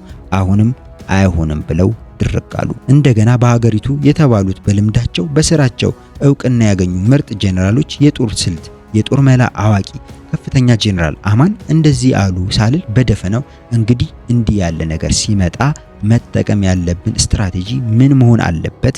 ለምሳሌ ኤርትራ ታንክ ቢላክ ምን ይመስላችኋል ብዬ ጥያቄውን አነሳው። እንዴት እንዲህ ሊሆን ይችላል? እናንተስ ብትሆኑ ወታደሮች አይደላችሁም እንዴ? ይሄ እንዴት ይጠፋችኋል? ኤርትራ ታንክ ምን ያደርጋል? መጀመሪያ ነገር ታንክ ልናንቀሳቀስ ብንፈልግ እዚያ ድረስ ማጓጓዣው አለን እንዴ? ጊዜውስ አለን እንዴ? ወንበዴ እስከዛ ጊዜ ይሰጠናል ወይ? እሱም ይሁን ተሳክቶልን ታንክ ሂድና እዚያ ወሎ ወይም አሰብ አካባቢ ይቁምና ሁይሳ ይምሰል እንዴ? የሶማሌ ሜካናይዝድ ጦር መጥቶ ቢያጥለቀልቀን ለጊዜው እንኳን በምንድን ነው የምንመክተው? የኦጋዴን በር ተከፍቶ ይቀመጥ ነው የምትሉት? አሉ ሁሉም ወታደሮች በአንድ ቃል። እነሱ ከወጡ በኋላ ወደ ጄኔራል አማን ዙሬ ጌታዬ በወታደራዊው በኩል ሁኔታው እንደሰሙት ነው፣ በፖለቲካው በኩል ያለውን በሚገባ ይውቁታል። በተጨማሪ ደግሞ ተስፋዬ ወልደስላሴ ኤርትራ ቆይቶ ነው የመጣው፣ ሪፖርት ያድርጉልዎት አልኳቸው። ተስፋዬን እኔ ልኬው ነው የሄደው፣ በደንብ አድርገ ግራ ቀኙን አይተ አጣርተ ናና ንገረኝ ብዬ ነው የላኩት። ሲመለስ በአስቸኳይ አንድ ነገር ካልተደረገ ኤርትራ በዚህ ሁኔታ 2 ቀን የኢትዮጵያ አካል ሆና ከቆየች ከመላሴ ጸጉር ይነቀል ነው ያለኝ። እውነቱን ነበረ። ተስፋዬ የደህንነት ሚኒስተር ለመሆን ያበቃው የዚያን ጊዜ ባቀረበው ትክክለኛ ግምገማው ነው። ቁልጭ አድርጎ ነው ያቀረበው። ሁኔታዎችን በቅድሚያ በሚገባ የማየት ችሎታ አለው ተስፋዬ ወልደስላሴ። ያንኑ ለኔ ነገረኝ፣ ለሳቸውም ደገመላቸው። ኤርትራ በዚህ ሁኔታ 2 ቀን በእጃችን ከቆየች እድለኛ ነን አላቸው። ምናልክ ብለው አንቧረቁበት ጄኔራል አማን። ልድገመው ጌታዬ፣ ካሁን በኋላ 2 ቀን የዘገየን እንደሆነ አስመራ በእጃችን አትኖርም አላቸው። ከየት ነው ያመጣው ይሄንን ብለው ተስፋዬ ላይ ጄኔራል አማን የስድብ ማት አወረዱበት። ተው እንጂ ጌታዬ፣ ጉባኤ ላይ ነው ያለነው፣ ስነ ስርዓት ነው እኮ የሚገዛን። እሱም ቢሆን ታዞ ነው ሄደው የተላከበትን ተልኮ ግብ አድርሶ አስመራ ሄዶ ያየውን የተገነዘበውን በሱ ሙያዊ ግንዛቤ የደረሰበት ድምዳሜ ነው የነገረን። ምን ላይ ነው ጥፋቱ? ለምንስ ይዘለፋል? እርሶስ የራስዎን አስተያየት ይስጡ እንጂ ወደ ሌላ ለምን ይሄዳሉ አልኳቸው። እኔ እንዲህ ስናገር በረዳሉ። የፖለቲካ ሁኔታ ሲተነተንና ነገር ሁሉ እሳቸው እንደሚሉት ያለ መሆኑ በማያወላዳ መንገድ በበቂ መረጃ ተደግፎ ሲቀርብ ምን ይበሉ? ጸጸትም የተሰማቸው ይመስላል። አሁን ደግሞ ወደ እነ ቢትወደድ አስፋሃና ወደ ንቡረ እድ ዲሜጥሮስ ዞሩ። እነሱ ናቸው ነገር ሁሉ ለዚህ ያበቁት። እንዲታሰሩ የጠየቁት ለዚህ ነበር። ኤርትራን የሸጧት እነሱ ናቸው አሉና ቱጋሉ። እነዚህ የሚሏቸው ሰዎች እኮ የታወቁ የአንድነት ኃይሎች ናቸው። ፍጹም ኢትዮጵያውያን ናቸው። ኤርትራ ከኢትዮጵያ ጋር ተመልሳ እንድትቀላቀል ሲታገሉ የኖሩ ሰዎች ናቸው። ጄኔራል ራሱን ግልጽ ያድርጉ። እነዚህ ሰዎች ኤርትራን እንዴት ነው የሸጧት ብለን ስንል ሌሎቹ የደርግ አባላት ትዕግስታቸው አለቀ። የደርግ አባላት እንደሆነ በተለይ በአንድነት ሲሰባሰቡ ኃይለኞች ናቸው፣ ቀልድ የለም በለው ነው የሚሉት። ደርግ ሲሰበሰብ ምላጭ ነው። ያን ዕለትም አልቀረም። እሳቸው እዚያው ቁጭ እንዳሉ እየተነሱ ማቱን ያወርዱት ጀመር። እኛ በክቶናል፣ የኢትዮጵያን አንድነት አደጋ ላይ በሚጥል ሰው መመራት አንችልም ነው ያሉት። ትዝ ይለኛል አሊ ሙሳ ነው ብድግ ብሎ ሻለቃ መንግስቱ ኤርትራን በተመለከተ አንድ ነገር ቢፈጠር እኛ የምናውቀው አንተን ነው፣ እኛ ጄኔራል አማንን አናውቅም፣ ከወዳት ራሱ ምንትስ እያላችሁ በሌለበት ቦታ እየካባችሁ አምጥታችሁት እዚህ ቁጭ ያደረጋችሁት እናንተ ናችሁ። ሰራዊት አልመረጣቸውም፣ የደርግ አባልም አይደሉም። ካሁን ጀምሮ አማን የሚባል ሰው እኔ አላውቅም፣ አንተን ያመጣቸው፣ እኛ የምናውቀው አንተ ነው። የኤርትራ ጉዳይ ቢበላሽ ካንተ ራስ አንወርድም። የኤርትራ ጉዳይ ሁላችንም የምናውቀው የሚያሳስበን ነገር ነው። እነ ቢትወደድ አስፋሃን የኢትዮጵያ ጠላቶች ናቸው የሚሉ ሰውዬ መሃላችን አስቀምጠ ለኢትዮጵያ አንድነት እንታገላለን ማለት ዘበት ነው ብሎ ሲል ደርግ በሙሉ ከመቀመጫው ተነስቶ ዳር እስከ ዳር በጭብጨባ ቤቱን አናጋው። ይሄን ጊዜ ጀነራል አማን ብድግ አሉና ተነስተው ሄዱ፣ አልተመለሱም። ስለዚህ እሳቸው በስልክ ያደረጉት ንግግር መስማቱ ብቻ ሳይሆን ደርግ አናውቃቸውም ብሎ ይህን የመሰለ ከፍተኛ ውሳኔ በጉባኤ ወስኖባቸዋል። አናውቃቸውም፣ ኃላፊነቱ ያንተ ነው ብሎናል፣ ገንጣይ ናቸው ተብሎ በግልጽ በጉባኤ ተነግሯል። ከዚህ በኋላ እኚህ ሰውዬ አለቀላቸው። ልብ አድርጊ፣ ከስልጣን ማውረድና አግልሎ ማቆየት ሲቻል እዚያ መሃላችን ቁጭ ብለው ጦርነት ሊቀሰቅሱ በመሞከራቸው ነው በራሳቸው ላይ እሳት የጫሩት እንጂ አሁን እንደሚባለው ለኤርትራ ፌዴሬሽን ይሰጥ ወይም ሰላማዊ መፍትሄ ይፈለግ በማለታቸው እኔ ደግሞ የለም መፍትሄው ኃይል ነው በማለት አይደለም የተገደሉት። ባለብኝ ኃላፊነት ሀገር የሚጎዳ ስራ ሲሰራ ዝም ብዬ ማየት ስለማልችል እሳቸውን ደርግ ፊት ለፊት አስቀምጬ አፋርጃለሁኝ። ተጋልጠው ተረድተዋል። ያ ስሬ ነበር። በዚህ ደግሞ አሁንም እኮራለሁ። አማንን ከጡረታ አምጥተን እዚያ ቦታ ላይ ለምንድን ያስቀመጥናቸው? ከኃይለ ሥላሴ መንግስት ጋር እጅና ጓንት ሆነው ከልጅነት እስከ ዕውቀታቸው ከ40 ዓመታት ላላነሰ ጊዜ ያገለገሉ ሰው ናቸው። እሳቸው ከነ ጄኔራል ከበደ ገብሬ ወይም ከነ ጄኔራል አበበ ገመዳ ምን የሚለያቸው ነገር አለ? በዕውቀትስ ከሌሎቹ በልጠው ነው? አይደለም። ገና ከበፊቱ የኤርትራን ነገር እመነኝ ስላሉኝ ነው። ገና አብዮቱ ሳይፈነዳ በፊት ከሳቸው ጋር በነበረኝ ዕውቅናና ግንኙነት ስለ ኤርትራ ጉዳይ ምን ይበጃል እያልን እንነጋገር ነበር። የኤርትራን ጉዳይ አትፍሩት፣ ይሄ ስርዓት ቢገረሰስ አንድ አይነት ለውጥ ቢመጣ እነሱ ከኛ ጋር መተው ነው የሚሰለፉት። የፈፈቱት በኢትዮጵያዊነታቸው ሳያምኑ ቀርተው ሳይሆን አገዛዙን ጠልተው ነው እያሉ ይነግሩኝ ነበር። ይህን ተማምኜ ነው ለኤርትራ ችግር መፍትሄ ያመጣሉ ብዬ ተስፋ የጣልኩባቸው። ለኔም ወዳጅ ነበሩ፣ በክፉ ቀንም ውለታ ውለውልኛል። አንድ ብዙ ጊዜ ሲነገር የምሰማው ግድፈት አለ። ጄኔራል አማን በ1953 የኢትዮጵያ ሶማሊያ ግጭት እንጂ በ1956 ጦርነት አይደለም ዝናን ያተረፉት። ጄኔራል አማን በ1954 የዳኑት ግጭት ጊዜም ጥሩ አመራር አሳይቷል። በ1956 ጦርነት ትልቁ ሚና የተጫወቱት ጄኔራል አበበ ገመዳ ናቸው። ሶማሊያ በሽምቅ ውጊያ ስታካልበን የነበረውን ትግል የመሩት ጄኔራል አበበ ገመዳ ናቸው እንጂ አማን አልነበሩም። አማን ይደነቁ የነበሩ ጦሩን ለማስተማር፣ ለማንቃት፣ ሞራል ከፍ ለማድረግ ባደረጉት ጥረትና በጦሩም ዘንድ ተወዳጅነት በማትረፋቸው ነው። ጥሩ አዛዥነታቸውን፣ ወታደርነታቸውና ጥሩ የጦር መሪነታቸውን ከሚያደንቁት አንዱ ስለነበርኩ እሱን አሊ ወይም ልክድ አልችልም። ጄኔራል አማን የሀገሪቱ መሪ ተባሉ እንጂ እሳቸው ጄኔራል መሆናቸውና እኛ ከሳቸው ያነሰ ማዕረግ መያዛችን ወሳኝ አልነበረም። ለደርግ አባላት በሙሉ የወል ርዕሰ ብሔርነት ነው የተሰጠን። ጄኔራል አማንም ከኔም ከደርግ አባል የሆነው 10 አለቃም እኩል ርዕሰ ብሔር ስንሆን በግል በተሰጠን ስራ ክፍፍል ደግሞ እሳቸው የሚኒስትሮች ምክር ቤት ሰብሳቢ ናቸው። እኔ ደግሞ ርዕሰ ብሔር የሆነው አካል ማለትም የደርግ ሰብሳቢ ነኝ። እሳቸው ሊቀመንበር ተብሎ ተቀምጠው እንደ መሪ በዓለም ፊት እንዲወክሉን አስቀመጥናቸው እንጂ በህግ የግል የሆነ ስልጣን አልተሰጣቸውም። ከዚህ አንፃር ጄኔራል አማን ምንም አልነበሩም።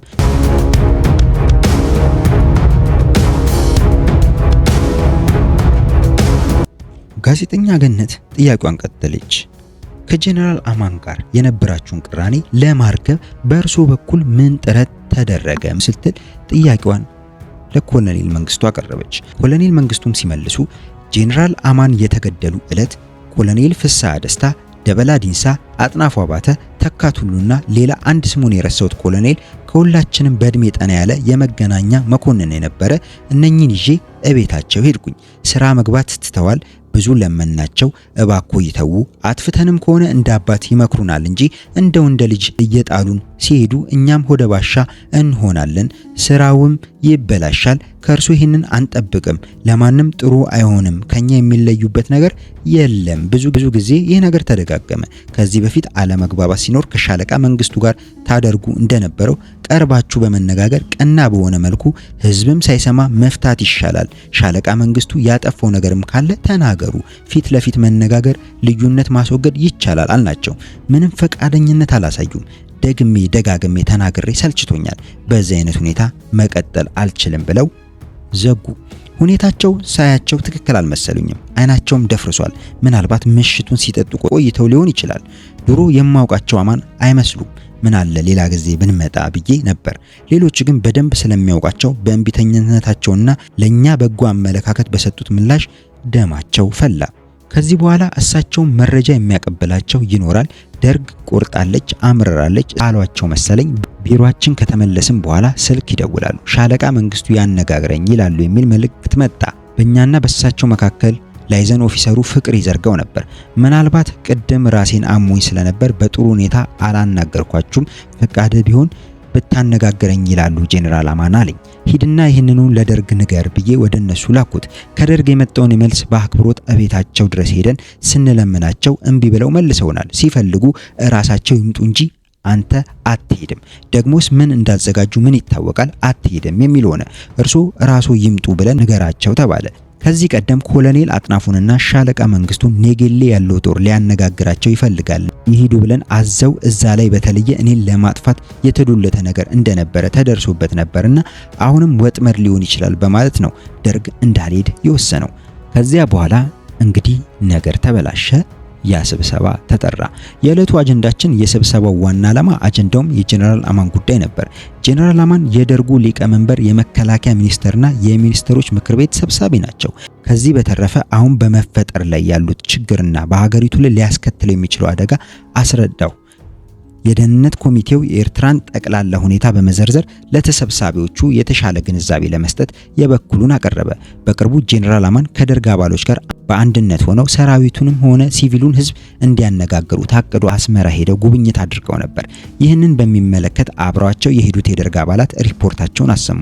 በዚህ ጊዜ ጄኔራሉ አብሯቸው የሄዱትን ሰዎች አግልለው ብቻቸውን ሲሰሩ እንደቆዩ፣ ያደረጉት የነበረው ንግግር ሁሉ አፍራሽና አደገኛ አዝማሚያ ያለው እንደነበረ፣ ከዚያ በፊት በሰራዊቱና በወንበዴዎቹ መካከል የተደረገው ግጭት አንስተው ይህንን ስራ የሰራው የሰራዊት ክፍል ለፍርድ ይቀርባል እንዳሉ ቁልጭ አድርገው ሪፖርት አደረጉ።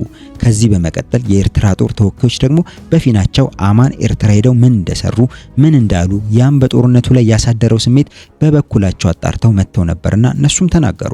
ይህ ሁሉ ከሆነ በኋላ ደግሞ እዚያው ቢሮአቸው ሆነው ምን ይሰሩና ምን ይሉ እንደነበር በቴሌፎን እየተነጋገሩ ምን አይነት ሴራ የጎነጉኑ እንደነበር ቀረበ።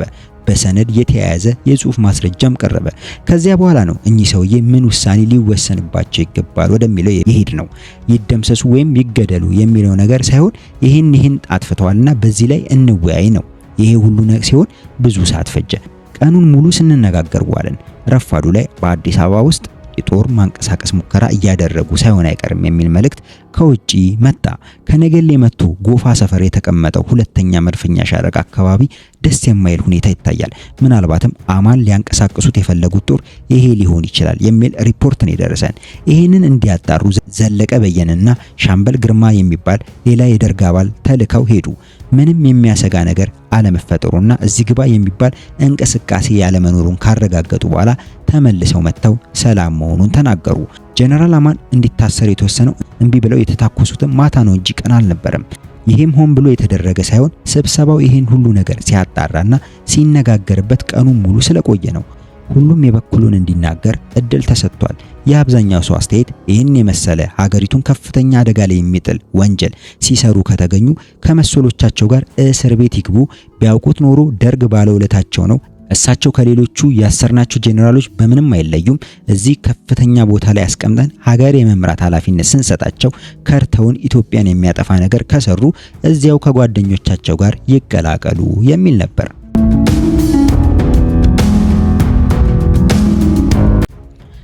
ጋዜጠኛ ገነት ጥያቄውን ቀጠለች። እዚህ ላይ ያልገባኝ ነገር ቢኖር እርሶ እንደሚሉት ስለ ጄኔራል አማን ስትነጋገሩ ቀኑን ሙሉ ከፈጃችሁና የተገደሉት ማታ ላይ ከሆነ ስልሳዎቹ እንዲገደሉ የወሰናችሁት ምን ጊዜ ነው? የተገደሉትስ መቼ ነው?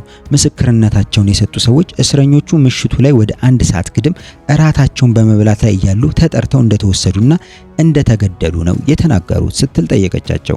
ኮሎኔል መንግስቱም ሲመልሱላት ማታ ነው የተገደሉት። እነሱ ላይ ፍርድ መሰጠት የተጀመረው ቀን ነው። ጀነራል አማን ላይ ከተወሰነ በኋላ እዚያ ላይ መቆም ነበረበት። ነገር ግን እሳቸው ላይ ብቻ ወሰነን አንመለስም ስላሉ ነው ብዬ ቅድም ነግሬሻለሁ። አማን ላይ ተወሰነ። ከዚያ በኋላ ያላቸውን ጉዳይ ትተው ወደ ሌሎቹ ነው ይሄድ ነው። የተላለፈው ውሳኔ ወዲያውኑ ተግባራዊ መደረግ ስላለበትና የደርጉ ውሳኔ የማስፈጸሙ ኃላፊነት የኔ ስለሆነ እዚያው ስብሰባው እየተካሄደ እያለ ኮሎኔል ዳንኤል አስፋውን አስጠራሁት። እሳቸው ለሚያዝ ግዳጁ ለሱ የተሰጠው የደርግ ዘመቻ ክፍል ኃላፊ ስለነበር ነው። ፓትሮሎችንም ሌሎችንም የሚያንቀሳቅሰው እሱ ነው። የደርጉ ውሳኔ ወደ ማታ ላይ ሲደርሰው ሌላ ጊዜ እንደሚያደርገው በስሩ ያሉትን ሰዎች ጠርቶ ለግዳጅ አሰማራቸው። ደርጉ ጄኔራል አማን እንዲታሰሩ ስለወሰነ ቤታቸው ሄዳችሁ በቁጥጥር ስር አውሏቸው የሚል ትዕዛዝ ተሰጠ። ወታደሮቹ ሄዱ።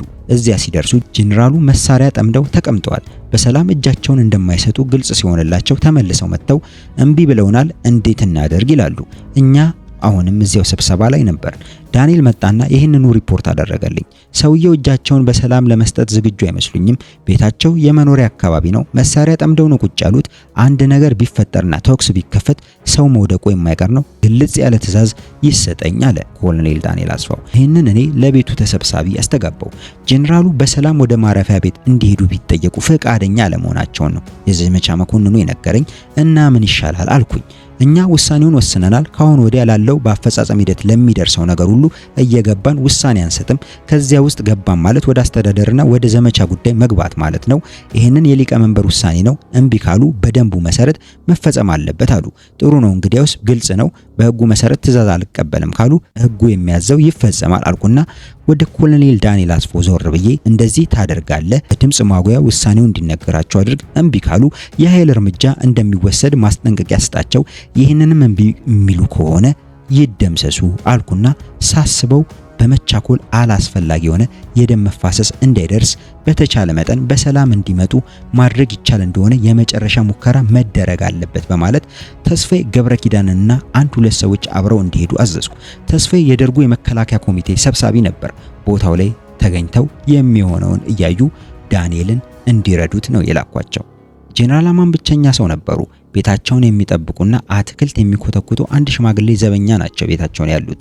ከብቸኝነታቸውም የተነሳ ሊሆን ይችላል ማታ ማታ ቤት ሲገቡ መጠጥ በኃይል ይጠጡ እንደነበር በኋላ ተረዳን። ምግብ ከእህታቸው ቤት እየመጣላቸው ነው የሚመገቡት። ቤተሰብ የላቸውም፣ ምንም የላቸውም። እንደተነገረኝ መትረየሳቸውን ቤታቸው መስኮት ላይ ጠምደው ቁጭ ብለው ሊይዟቸው የሄዱትን ወታደሮች አላስጠጋሉ። አስቀድመው በደንብ ተዘጋጅቷል። ጥይት ሞልቷቸዋል። ወደ ቤታቸው መግቢያ ያለው አንድ መንገድ ነው። ያን መቃረቢያ ይዘው መሳሪያቸውን ጠምደዋል። ግራና ቀኙ በሙሉ መኖሪያ ሰፈር ነው። ይህን መትረየስ ይዘው ሲለቁት በየጎረቤቶቻቸው በየበሩ ጥይቱ ይገባል። በትዕዛዙ መሰረት በድምጽ ማጉያ እጃቸውን እንዲሰጡ ተጠየቁ። መልስ የሚሰጡት ተኩስ በመክፈት ነው። ጎረቤቱ ይላል። ሰፈርተኛው ተሸብሯል። እነ ተስፋዬ ተቸገሩ። አሁን እንግዲህ ለአመፀኛና በዚህ አይነት የሰላማዊውን ነዋሪ ህዝብ ህይወት አደጋ ላይ የሚጥል ሰው ምንድነው መደረግ ያለበት? አማራጭ ያለው አማራጭ ታንከኛ መጥራት ነው። ምክንያቱም ከሳቸው ጋር ተኩስ መለዋወጥ፣ ሰላማዊ ሰው መሞት የለበትም። ወታደሮችስ አስፈላጊ ያልሆነ መስዋዕትነት ለምን ይከፍላሉ? ታንክ መጣ። በዚያም ቤታቸውን ደርምሰው ገቡ። በእንዲህ አይነት ሁኔታ የአማን ፍጻሜ ሆነ። በኋላ እንደተወራው ራሳቸውን አልገደሉም፣ በታንክ ነው ያጨማለቋቸው። መንግስቱ ነው ይገደሉ ያለው የሚለው ነገር ትክክል አይደለም። እንኳን እኔ ደርጉም ቢሆን ይገደሉ አላለም። እንዲታሰሩ በደርጉ ተወሰነ። ያንን ማስፈጸም ኃላፊነቱ የኔ ነው። የደርጉ ውሳኔ ተግባራዊ እንዲያደርጉ ለተስፋዬ ገብረኪዳንና ለዳንኤል ትዕዛዝ ሰጥቻለሁ። እነሱ በስፍራ ላይ ተገኝተው ያጋጠማቸው ነገር ሰላማዊ ሰዎችንም ወታደሮችንም አደጋ ላይ የሚጥል በመሆኑ አስፈላጊው እርምጃ ተወስዶባቸዋል። ይሄም የሚሊተሪ ግዳጅ ላይ ሊያጋጥም የሚችል ነገር ነው። ለአንድ ግዳጅ አንድ ሰራዊት ሲላክ ከቦታው ላይ ተለዋዋጭ ነገር ሊያጋጥመው ይችላል። ያንን እንደ አስፈላጊነቱ እንደ ሁኔታው ይከላከላል፣ ይመክታል፣ ይደመስሳል። ይሄም ከዚያ አይለይም። አንድን አመፀኛ ሊይዝ የሄደ ወታደራዊ ቡድን በስፍራው ላይ ደርሶ በገጠመው አስገዳጅ ሁኔታ የተወሰደ ወታደራዊ እርምጃ ነው። ቤታቸውን የጦር አውድማ ለማድረግ የመረጡት ጄኔራል አማን ራሳቸው ናቸው። ጋዜጠኛ ገነት መልሳቸውን አቋርጣ በዚህ ጊዜ እናንተ እዚያው ስብሰባ አዳራሽ ውስጥ ናችሁ ስትል ጠየቀቻቸው። ኮሎኔል መንግስቱም ሲመልሱ አንድ ሰው አልወጣም፣ ሌሊቱ ተጋምሶ ሊነጋ አቅራቢያ ነው ከዚያ ቦታ ሁላችንም የወጣ ነው። ቅድም እንዳልኩት የጄኔራል አማን ጉዳይ ካለቀ በኋላ እኛ ከተሰበሰበን አይቀር ሌሎቹንም ጉዳይ ዳር ሳናደርስ አንሄድም የሚለው ነገር መጣ። ያ ሁሉ ውካታ ተነሳን። አሁን ወደ ሌሎቹ ጉዳይ ስንሄድ የ250 ሰው ስም ዝርዝር መጣ። የኃይለ ሥላሴ ባለስልጣናቶች ብቻ ሳይሆኑ ሲቪሎች አሉበት፣ ወታደሮች አሉበት፣ የኮንጎ ጉዳይ አለበት፣ ዳኝነት አጓድለዋል ብሎ ሰፈርተኛው ምኑ ሰብስቦ ያመጣቸው ሰዎች ሁሉ ነበሩበት። ስም ዝርዝር መጣ። እኒ ከተባለ የዚህን ሁሉ ሰው ጉዳይ እንዴት ነው የምናየው? እነዚህ እኮ ባለስልጣናቶች ብቻ አይደሉም፣ ከሰዎች ጋር በወንጀሉም አይነት መደባቸውን በጣም የተለያየ ነው እና እንዴት አድርገን ነው ይህንን በምን መልኩ ማየትና መወሰን እንችላለን? በማለት ብርሃኑ ባዬ ተነስቶ ተናግሮ ነበር። እሱም ተነቀፈ። ከብዙ ጭቅጭቅ በኋላ ከደርግና ከንዑስ ደርግ አባሎች የተውጣጣ አንድ ኮሚቴ ተቋቁሞ ይኸው ተብሎ ተወሰነና ይህ ኮሚቴ የተከሳሾቹን ቁጥር ከ250 ወደ 141 ዝቅ አድርጎ አቀረበ። ይህም በዛ ተባለና እንደገና በጥፋታቸው ክብደትና በነበራቸው የኃላፊነት ደረጃ መጠን የጎላ ወንጀል የፈጸሙትን ዋና ዋናዎቹን ለቅሞ አመጣ። እነዚህም በነበራቸው የስልጣን ደረጃ መጠን በማዕረጋቸው ቅደም ተከተል ስማቸው ይዘረዘርና እኛ በዚያ ቅደም ተከተል እየሄድን ለመወሰን እንሞክር ተባለ። በዚህ አይነት ዋና ዋናዎቹ ሹሞች ሲቀሩ ቁጥራቸው ወደ 60 ገደማ ደረሰ። በዚህም ቢሆን ብዙ ተወዛገበን። ለምሳሌ 21ኛ ተራ ቁጥር ላይ ያለው ደጃዝማች ከሌ ሲባል አንዴ 45ኛ ቁጥር ላይ ያለው ፊት አውራሪ ከሌስ ለምን ይቀራል የሚል ይነሳል። ጄኔራል ከሌ የተባለ እንደሆነ የአንዱ ክፍለ ጦር ተወካይ ይነሳና ሲጨቁኑን የኖረው ጄኔራል ከሌስ ይላል። በዚህ ከተነጋገርን በኋላ መጨረሻ ላይ የቀሩት ትላልቆቹ አውራዎች፣ የጦር መሪዎች፣ መሳፍንት፣ መኳንንት እየተባሉ ከፍተኛ ግምት የሚሰጣቸው ሰዎች ብቻ ቀሩ። እንግዲህ ይበቃል አለን። እዚያ ላይ ቆመን አሁን ሰዎቹ ተወስኖባቸዋል። ቀጥሎ ወደ አፈጻጸም ሄድን። እስረኞቹ ከታሰሩበት አወጥተው ወደ መገደያው ቦታ የሚወስዱት ሰዎች ስም ዝርዝር ይዘው ሄዱ። በዚያን ጊዜ ነው ጄኔራል አማን እምቢ ብለዋል የሚለው ነገር የመጣው። ይህ ሁሉ እስኪሆን ቀኑ መሽቷል። እስረኞቹም የተረሸኑት ጄኔራል አማን ተኩስ ከፍተው የተገደሉበት ማታ በጨለማ ነው። ሁሉ ነገር አልቆ ከስብሰባው ቦታ የወጣ ነው ሊነጋጋ ሲል ነው። ጋዜጠኛ ገነት ጥያቄዋን ስታስከትል የሰዎቹ መገደል ጸጽቶታል? ባናደርጎ ኖሮ ብለው ቆጭቶታል? ምንድነው የሚሰሙት? ከተገደሉት ውስጥ በድምጽ አሰጣጥ ጊዜ ይህ ሰው መሞት የለበትም ብለው እንዳይገደል የፈረዱለት ሰው ካለ እስቲ ይንገሩኝ ስትል ጠየቀቻቸው። ኮሎኔል መንግስቱም ሲመልሱ መጀመሪያ ነገር እኔም ሆንክ ሌሎች የደርግ አባላት ከተገደሉት ሰዎች በጣም ጥቂቶቹን ብቻ ነው የምናውቃቸው። በበኩሌ በሰራዊቱ ውስጥ ከነበሩት ከፍተኛ አዛዦች ጥቂቶቹን ከማወቄ በስተቀር አብዛኞቹን ራስ ከሌ፣ ደጃዝማች ከሌ ሲባል ስማቸውን ከመስማት በስተቀር አላውቃቸውም። ሌሎቹም እንደዚሁ። ስለነሱ የነበረው ንቀት በጣም የተወሰነ ነው። ከመካከላችን ጥቂቶቹ በመረጃውና በደህንነት ውስጥ የነበሩ የተወሰኑትን ሊያውቁ ይችላሉ። ቤተ መንግስት አካባቢ ይሰሩ የነበሩ አንዳንዶቹ ስለ ንጉሱ ስለ ግቢ ሁኔታ በቀጥታም ሆነ በተዘዋዋሪ ያዩትን የሰሙትን በመጥቀስ ነው ሲናገሩ የነበረው። እኛማ ከውጭ የመጣ ነው፣ ምንም የምናውቀው ነገር የለም። መዳን አለባቸው መሞት አለባቸው ብሎ ለመወሰን የሚያስችለን ዕውቀትም ሆነ ግንዛቤ አልነበረንም አሏት። ጋዜጠኛ ገነት ጥያቄዋን በማስከተል ስለዚህ በወሰናችሁበት ውሳኔ አዝነዋል ወይም ይቆጮታል ስትል ጥያቄዋን ቀጠለች። ኮሎኔል መንግስቱም ሲመልሱ ማንም ሰው በዚህ ሊደሰት አይችልም። እኔ እንደሚመስለኝ ከተወሰኑ ሰዎች ምናልባትም እዚህ ውሳኔ ላይ እንድንደርስ በመገፋፋት አስተዋጽኦ ካደረጉ ሰዎች በስተቀር የአፈጻጸሙ ትክክል አይደለም ብለን የተከራከርንለትና የታገልንለት ነገር ስለሆነ ደስተኛ ልሆን አልችልም። በሕግ ፍትሐዊ አሰራር ልንሰራ መርማሪ ኮሚሽን አቋቁመን ለህዝብ አሳውቀን ፖሊሲ ወጥቶለትና ስርዓት ተይዞ እየተራመደ ያለን ነገር በድንገት እንዲህ ያለ ቀውጢ ሁኔታ መጥቶ ሲያዛባው ውጥናችን ሁሉ ነው የከሸፈብን፣ ስራችን ሁሉ ነው ያበላሸብን። ከመካከላችን ጨርሶ መገደል ያልነበረባቸው ሰዎች ነበሩ። አንዳንዶቹ አለቆቼ፣ በግል የማውቃቸው ባለውለታዎቼም ናቸው። ለምሳሌ ጄኔራል አበበ ገመዳን የምወዳቸው ሰው ነበሩ። አሜሪካን ሀገር ለሁለተኛ ጊዜ ለትምህርት ሊሄድ ስል አሜሪካኖቹ ጋር ተጣልቼ ስለነበር አይሄድም ሲሉ ሽንጣቸውን ገትረው ተከራክረው ነው እንዲሄድ ያደረጉት። ትዝ እንደሚለኝ ታመው ነበር። ተነስተው በከዘራ እየተመረኮዙ መተው እናንተ ናችሁ ሀገሪቷን የምትመሩት ወይስ እኛ እስከማለት ደርሰው ነው እንዲሄድ ያደረጉት። ሰውየው ጥቅም አይፈልጉም ነበር ወይ? ከስርዓቱ ጋር ባላቸው ትስስር አልተጠቀሙም ወይ? ለስርዓቱ ታማኝ አልነበሩም ወይ? አንድ ነገር ነው። ያከናወኗቸው ፋይዳዎች ይታዩ ቀላል ሰው አልነበሩም። ሀገርና ለህዝብ የሚያስቡ ሰው ነበሩ። ሀገር ቢሰጣቸው ሊመሩ የሚችሉ ሰው ነበሩ። በዘመናዊ ትምህርት የጠለቀ እውቀት ባይኖራቸውም የበሰለ ጭንቅላት ነበራቸው። ከጣሊያን ልምድ ያካበቱ ሰው ናቸው። በኢትዮጵያ ልምድ አካብተዋል። ክቡር ዘበኛ ነው የተነሳባቸው። አበበን ካልገደልን አለ አሁን ጄኔራል ስዩም ገድለ ጊዮርጊስ እንዴት ያላግባብ በመበልጸግ ይጠረጠራሉ? ደሞዛቸውን እየፈረሙ በሞዴል 6 የሚወስዱ ሰው ናቸው። ሁለተኛ ክፍለ ጦር በጭራሽ ካልተያዙልን አለ። ሁሉም የየራሱ ቂም አለው፣ እንደ በቀልም ነው። ሲጠረቃቀም የኖረ ቂምና በቀል በእኛ ሲፈጸም የቆየ ዕዳ ሆኖ ነው የመጣብን። እኛ ላይ የመጣ የታሪክ ዕዳ ነው የነኚህ 60 ባለስልጣናት ግድያ። ገነት ጥያቄዋን አስከትላ ሪር አድሚራል እስክንድር ደስታስ ስትል ጠየቀቻቸው። ኮሎኔል መንግስቱም ሲመልሱ እሱ በትውልዱ ነው እንጂ ምንም አላደረገም። ትምህርቱ እንግሊዝ ሀገር ነው። ባህር ላይ ነው የኖረው። የሚቀብጠውም የሚጫወተውም ምን የሚለውም እዚያው ውጭ ሀገር ነው። እሱ ብቻ አይደለም፣ ሌሎችም እንዲሁ የገቡ አሉ። እዚያ ውስጥ ጥፋት ያለባቸው ሰዎች አልነበሩም ለማለት ሳይሆን በዚህ አይነት አሰራርና በዚህ ሁኔታ መፈጸም አልነበረበትም። በእርግጥ ጊዜው የበለው ጊዜ ነበር። ትንሽ በስሜት የመነዳት ሁኔታ የሚታይበት ጊዜ ነበር። በእኛም ሆነ በህዝቡ ዘንድ የነበረው ስሜት አሁን ዛሬ እንደሚባለው አይደለም። እኛም ብንሆን የህብረተሰቡ አካል እንደመሆናችን የህዝቡን ስሜት ነበር የምናንጸባርቀው። ይሁን እንጂ እንዲህ ያለ በሰው ህይወት ላይ መፍረድን የሚያሰለ ነገር እጅ እያወጡ መወሰን የሚገባ አልነበረም። ሰዎቹ አገር ጠልቷቸው ህዝቡ ራሱ እያሰረ አምጥቶ ያስረከበን ሰዎች ናቸው። በሬዲዮ ስማቸው ሲጠራ መጥተው እጃቸውን የሰጡ ናቸው። በቁጥጥራችን ስር ውለዋል። እነሱን ለመግደል የሚያጣድፈን ወይም የሚያካልበን ምንም አይነት ጫና አልነበረብንም። በእውነቱ ከመካከላችን ይህን በማድረጋችን አበጀን፣ ጥሩ ስራ ሰራን የሚል ያለ አይመስለኝም። ይህ አንድ ታሪክና ጊዜ የፈጠረው አሳዛኝ ክስተት ነው። የኔን አስተያየት ሌሎቹም ይጋራሉ ብዬ አምናለሁ።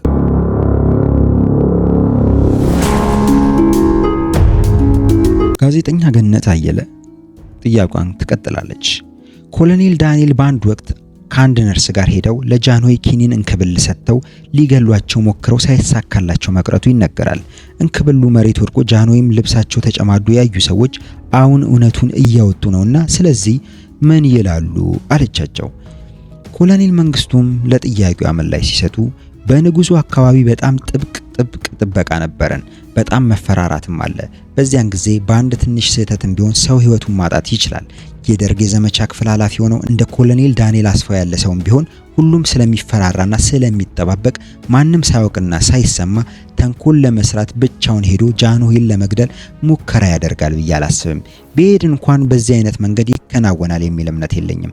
ሰውየውን አለማወቅ ነው። ኮሎኔል ዳንኤል ኢትዮጵያ ካፈራቻቸው ምርጥ ልጆች አንዱ የሆነና ጥንቁቅና የሰከነ መኮንን ነበር። ኪኒኑን ወለል ላይ ትቶ መሄድን የመሰለ መዝረክረክ ኮሎኔል ዳንኤል አስፋው ጋር የለም። ይህም አይመስለኝም። ጋዜጠኛ ገነት ቀጠለች። ጃንሆይ መሞታቸውን መጀመሪያ ያየው ማን ነው አለቻቸው። ኮሎኔል መንግስቱም ማን መጀመሪያ መሞታቸውን እንዳየ እርግጠኛ አይደለሁም። እንደዚህ አይነት ነገር ሆኗል ብለው ለኛ የነገሩን የጥበቃ ኃላፊ መኮንኖች ናቸው። አብረዋቸው ያድሩም እንጂ ጃንሆይ ጋር የሚገቡትና የሚወጡት የሚያስፈልጋቸውን ሁሉ የሚያቀርቡላቸው የሚያገለግሏቸው አልባሾቻቸው ናቸው። ከነሱ ማል አንዱ ሊሆን ይችላል ያያቸው። እሱ ለጠባቂያቸው ይናገራል። ጠባቂዎቹ ለአለቆቻቸው ሪፖርት ያደርጋሉ ማለት ነው።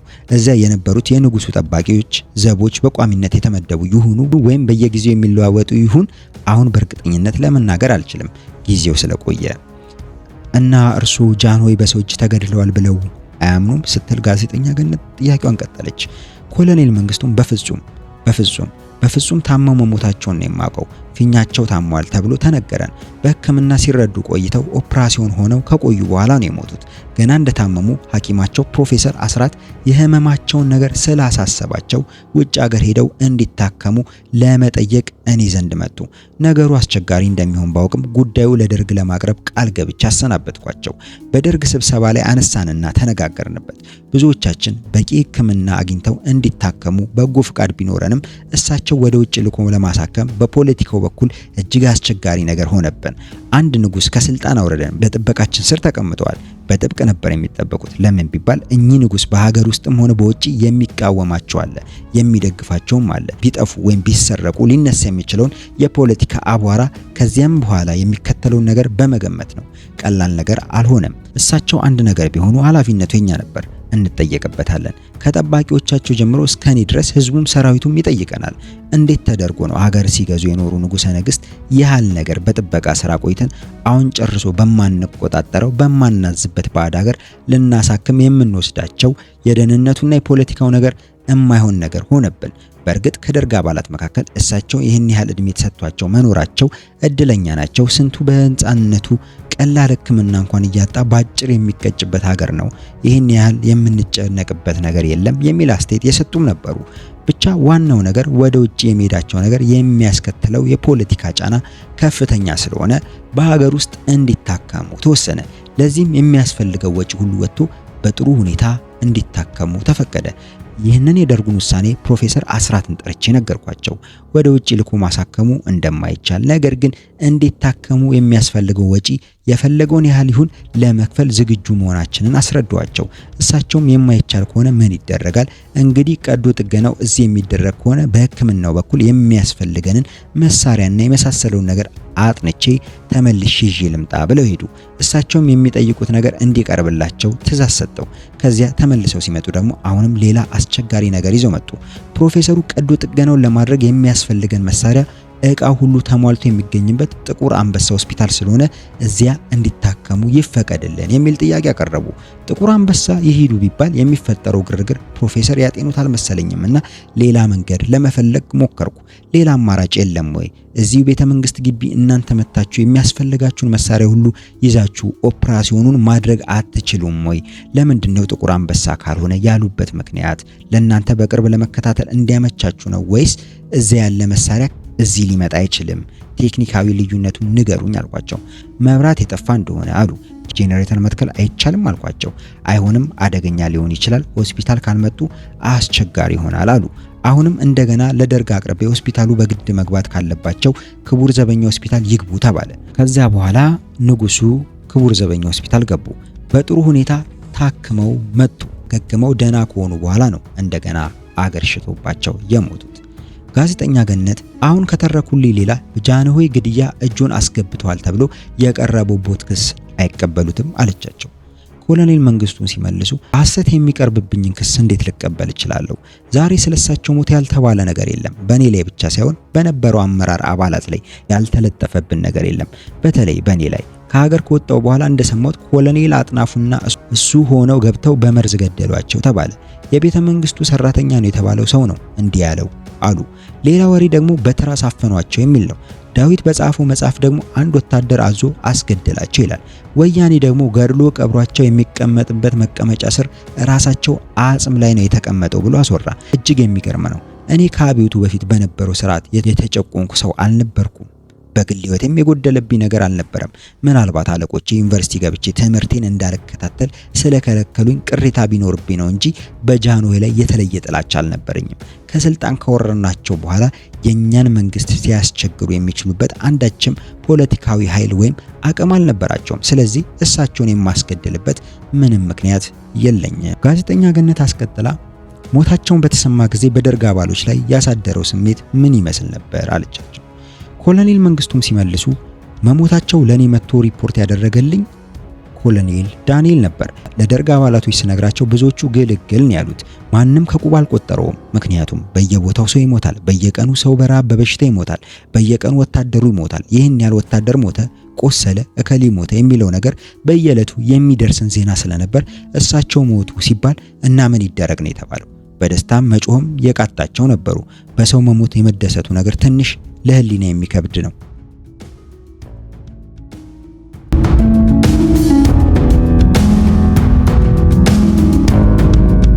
ጋዜጠኛ ገነት ጥያቄዋን አስከትላ እርሶስ ጃንሆይ ሞቱ ተብሎ ሲነገሩት ምን ተሰማዎት አለቻቸው። ኮሎኔል መንግስቱም ሲመልሱ በጥሩ ሁኔታ ታክመው ከዳኑ በኋላ ጥቂት ሳምንታት ቆይተው ሞቱ ብሎ ዳንኤል ሲነግረኝ ምክንያቱ ሊገባኝ አልቻለም። እንዴት ሊሆን ቻለ? እንዴት ተሽሏቸው ደና የነበሩ ሰውዬ በድንገት ሞቱ ትላላችሁ? በማለት ዳንኤልን አፋጥጬ ያስኩት። ነርሱም ተጠራና መጣ። እዚህ የተቀመጥከው ቢያማቸው ሐኪም ልትጠራ የሚያስፈልጋቸው ልታቀርብ አይደለም ወይ? ለሐኪሞቹ ወይም ለባለስልጣናቶቹ ጤንነታቸውን የሚያሰጋ ሁኔታ ላይ መውደቁን እንዴት ሳታሳውቅ ቀረ? በማለት በኃይለ ቃል ተናገርኩት። እናንተ በስራ ተወጠራችሁ ስለነበርና ከተማ ውስጥ ስላልነበራችሁ እኔም ለክፉ የሚሰጣቸውን ስላልመሰለኝ ለደርጉ ባስቸኳይ አላሳወቅኩም። ሆኖም ግን ለሌሎቹ ሐኪሞች አሳይቻለሁ አለኝ። ነርሱ ላይ የዲሲፕሊን እርምጃ ለመውሰድም ለማባረርም ፈለኩ። ሐኪሞቹ የሚሉትን ለመስማት ፕሮፌሰር አስራትና ሌሎቹን ሐኪሞች አስጠራው። ጋዜጠኛ ገነት አቋርጣ ግን ፕሮፌሰር አስራት መጥተው እርስዎ አላናገሯቸውም ስትል ጠየቀች። መንግስቱም ሲመልሱ ትንሽ መበሳጨቴን ያዩት ጀነራል ተፈሪ ለብቻ ጠሩኝ። አንድ ጊዜ እስቲ ወደ እኔ ቢሮ እንሂድ አሉኝ እና ሻለቃ መንግስቱ የፈሰሰ ውሃ ይታፈሳል፣ ምን የሚሆን ምን ንጉሱ አርፈዋል። እሳቸው እድለኛ ናቸው፣ ይህን ያህል ዘመን ገዝተዋል። በእውነቱ በአብዛኛው ነገር የተሳካላቸውና ረጅም እድሜ ያደላቸው ሰው ናቸው። የመጨረሻ ቀኖቻቸው ባያምሩም አሁን ደግሞ አረፉ። ሳይሰቃዩ ማረፋቸውም እድለኛ ናቸው። በእኛ በኩል ግን አንተ እየተቆጣ በወቅቱ ለምን አልተናገራችሁም፣ ትላንት ደህና ናቸው ተብሎ ዛሬ ምን ሆኖ ሞቱ እያልክ ስትል ምን አይነት የፖለቲካ ውስብስብ ውስጥ ነው የሚከተን? የበታቾችህንም እናንተንም የማትረቡ ምናምን ስትል ታስቀይማቸዋለህ እንጂ ምንም የምትፈጥረው ፋይዳ የለም። አሁን ሐኪም ማስጠራትንስ ምን አመጣው? ከዚህ ግቢ ውጭ ቢሰማ ጠላቶቻችን ከማስደሰት ወጀንብር ከመፍጠር በስተቀር ምንም አይጠቅመንም ተዋሉና መከሩኝ። እሺ አልኩኝ። ከዚህ በኋላ ሌላ ጊዜ ስንፈልጋችሁ ትመጣላችሁ ብላችሁ አሰናብቷቸው ብዬ ሐኪሞቹ ተሸኙ። የንጉሱን ሞት በተመለከተ በደርጉ አባላት በኩል የተለያየ አስተያየት ተንጸባርቋል። እንዴት ሊሆን ቻለ የሚሉም ነበሩ። ግልግል ነው ታዲያ ምን ይደረግ ያሉም ነበሩ። ዞሮ ዞሮ ግን እኛ ያጨቃጨቀን ያህል ከህዝቡ በኩል አንዳችም ስሜት አላየንም። ምንም ነገር አንድም ነገር አልታየም። ይህ አስደንቆኛል። በወቅቱ በደህንነቱ በሌላም ህዝቡ እንደተሰማው ለማወቅ አስጠይቄ ነበር። ምንም ነገር አልተባለም። ኮር ዲፕሎማቶችም አካባቢ ምንም አላለም። ትንሽ በእንግሊዝ ሀገር አረፉ ተብሎ ተነገረ። በስደት ያሳለፉትን ጊዜ በመጥቀስ ህይወታቸው ተረኩ፣ አበቃ። ጋዜጠኛ ገነት ስትጠይቅ ከዚያ በኋላ ስለ ቀብራቸውስ ምን ተነጋገራችሁ አለቻቸው። ኮሎኔል መንግስቱም ሲመልሱ ስራ አስፈጻሚውን ኮሚቴን ደግሜ ሰብስቤ አናገራለሁ ስል ፓትርያርኩ ቢሮ ድረስ መጡ። ፓትርያርኩ መጡ ሲሉኝ እኔ ጊዜ የለኝምና ኮሎኔል አጥናፉ ያናግራቸው ስል አይኔ ከኮሎኔል አጥናፉ ጋር አልነጋገርም፣ እሱማ ሊያጠፋኝ ነው የሚታገለኝ እና ሻለቃ መንግስቱ ያነጋግረኝ ያለዚያ ልመለስ ብለዋል አሉኝ። ፓትርያርኩና ኮሎኔል አጥናፉ ፈጽሞ አይዋደዱ፣ ምክንያቱ ምን እንደሆነ አይገባኝም። እሺ ደህና አስገቧቸው አልኩና መጡ። ብቻቸውን አልነበሩም። ሌሎች ሁለት ጳጳሳት አብረዋቸው ነበሩ። ንጉሱ ካረፉ ስላሴ ቤተክርስቲያን እንዲያርፉና አስፈላጊው ጸሎተ ፍትሐት እንድናደርግላቸው ይፈቀድልን አሉ። ነገሩን ሳመዛዝነው ይሄ ነገር ምን እንደሚፈጥር በህዝብ ዘንድ በምን መልኩ እንደሚተረጎም አላውቅም። ስለዚህ ያልጠበቅኩት ነገር ነው የጠየቃችሁኝ። በነገሩም አላሰብኩበትም። የደርግ አባላትም እንዴት እንደሚያዩትና ምን ውሳኔ እንደሚሰጡበት አላውቅም። እነሱን አነጋግሬ ጠይቄ የሚሉትን እነግራችኋለሁ ብዬ መልስ ሰጧቸው። በደርጉ ስብሰባ ላይ ይሄ ነገር ቢነሳ አቧራው እንደሚጭስ አውቃለሁና ምን ጉድ ነው እናንተ እዚህ ድረስ አሁንም ንጉሱ እንደ ልዩ ፍጡር ከማየት እምነት አልወጣችሁም እንዴ? የሞተስ እንደሆነ ምንድነው ሰው አይደለም እንዴ ብለው የሚያጣጥሉ ብዙ እንዳሉ ስለማውቅ ስራ አስፈጻሚ ኮሚቴ ውስጥ ያሉትን ብቻ ሰበሰብኩና እንዲህ ያለ ነገር ተጠይቋልና ምን ታስባላችሁ አልኳቸው። ያሉኝ ምንድነው እሳቸው ማየት ያለብን እንደ ተራ ሰው ነው። በህግ በአዋጅ ወሰነን ስናበቃ ከስልጣናቸው አውርደናቸዋል። ንጉስ ስለነበሩና ሽማግሌ ስለሆኑ የሚያስፈልገው ሰብአዊ እንክብካቤ ስናደርግላቸው ነው የቆዩት። በ82 ዓመታቸው አረፉ። እድለኛ ናቸው። ከዚህ በተረፈ ሌላ ጳጳስ ምናምን ስላሴ የሚባለው ነገር ትኩረት ልንሰጠው አይገባም። ካደረግነው እርምጃ ጋር ተቃራኒ ኮንትራዲክተሪ ነው የሚል ነገር ተሰማ። እንዲያውም አንዱ ተነሳና እንዴ ለመሆኑ ለምንድነው ስላሴ የሚከበሩት? እሳቸው እኮ አርበኛ አይደሉም። ስላሴ የሚያርፉት አርበኞች ብቻ ናቸው አለ። አይ እንግዲህ አልኩና ፓትርያርኩን ይቅርታ ያድርጉልኝ፣ ነገሩ እናንተ እንደምታስቡት አልሆነም። መልኩን ለውጦ እንዲያውም ሌላ ነገር ነው ያስከተለው። ንጉሱ አርበኛ አይደሉም፣ እዚህ ሊያርፉ አይገባም። ፍትሐት ስላሉት ደግሞ ጳጳሱም ቢሆኑ ስንቱ ወታደር በየቀኑ ሲረግፍ ምን ነው ለነሱ ፍትሐት ለማድረግ አልጠየቁም የሚል ነገር ተነስቷል። ከእርሱ የምደብቀው ነገር የለም። ያለው ስሜት ፍጹም እናንተ እንደምታስቡት አይደለም። አንድ የፖለቲካ ችግር የሚያስከትል ስለሆነ ይቅርታ አድርጉልኝ፣ ምንም ማድረግ አልችልም አልኳቸውና ተሰናብተው ሄዱ። በመጨረሻ ላይ ከስራ አስፈጻሚው ኮሚቴ ጋር በተነጋገርነው መሰረት መመሪያ ሰጠው። እንግዲህ ይሄ ፍትሐት ፐብሊሲቲና የመሳሰለው ነገር ልንፈቅድ አንችልም። ይሄ ግልጽ ነው። ህዝቡን በበጎ የሚመለከተው ነገር አይደለም። በእርግጥ የእሳቸውና የዘውድ ደጋፊዎቻቸው በበጎ መንፈስም በቅንነትም ወይም በወዳጅነት ይህን የመሰለ ነገር ሊጠብቁ ይችላሉ። እኛ ደግሞ ከፖለቲካችን አንጻር ችግር መፈጠር የለበትም። በመጨረሻ የት ይረፉ ሆነ ጥያቄው። በአታ ተባለ። በአታ ገብተው ሲያበቁ ምንም አይነት ከበሮ ጡሩምባና ጋጋታ ሳይኖር ይረፉ ተባለ። ይህን ሁሉ ትዕዛዝ ለእስር ቤት ኮሚቴ አስተላለፍኩ። የእሳቸውም ሁኔታ በዚህ መልኩ አከተመ። ጋዜጠኛ ገነት አስከትላ ታዲያ ትዕዛዙ መፈጸሙን አረጋግጠዋል አለቻቸው። ኮሎኔል መንግስቱም ሲመልሱ አይ ትዕዛዜ ፍንክች የማይል ነገር ነው፣ ይፈጸማል አይፈጸምም ብዬ ጥርጣሬ የለኝም። ሰውየው አርፈዋል። መሰረታዊ ነገር የቄሶች ጥያቄ መልስ አግኝቷል።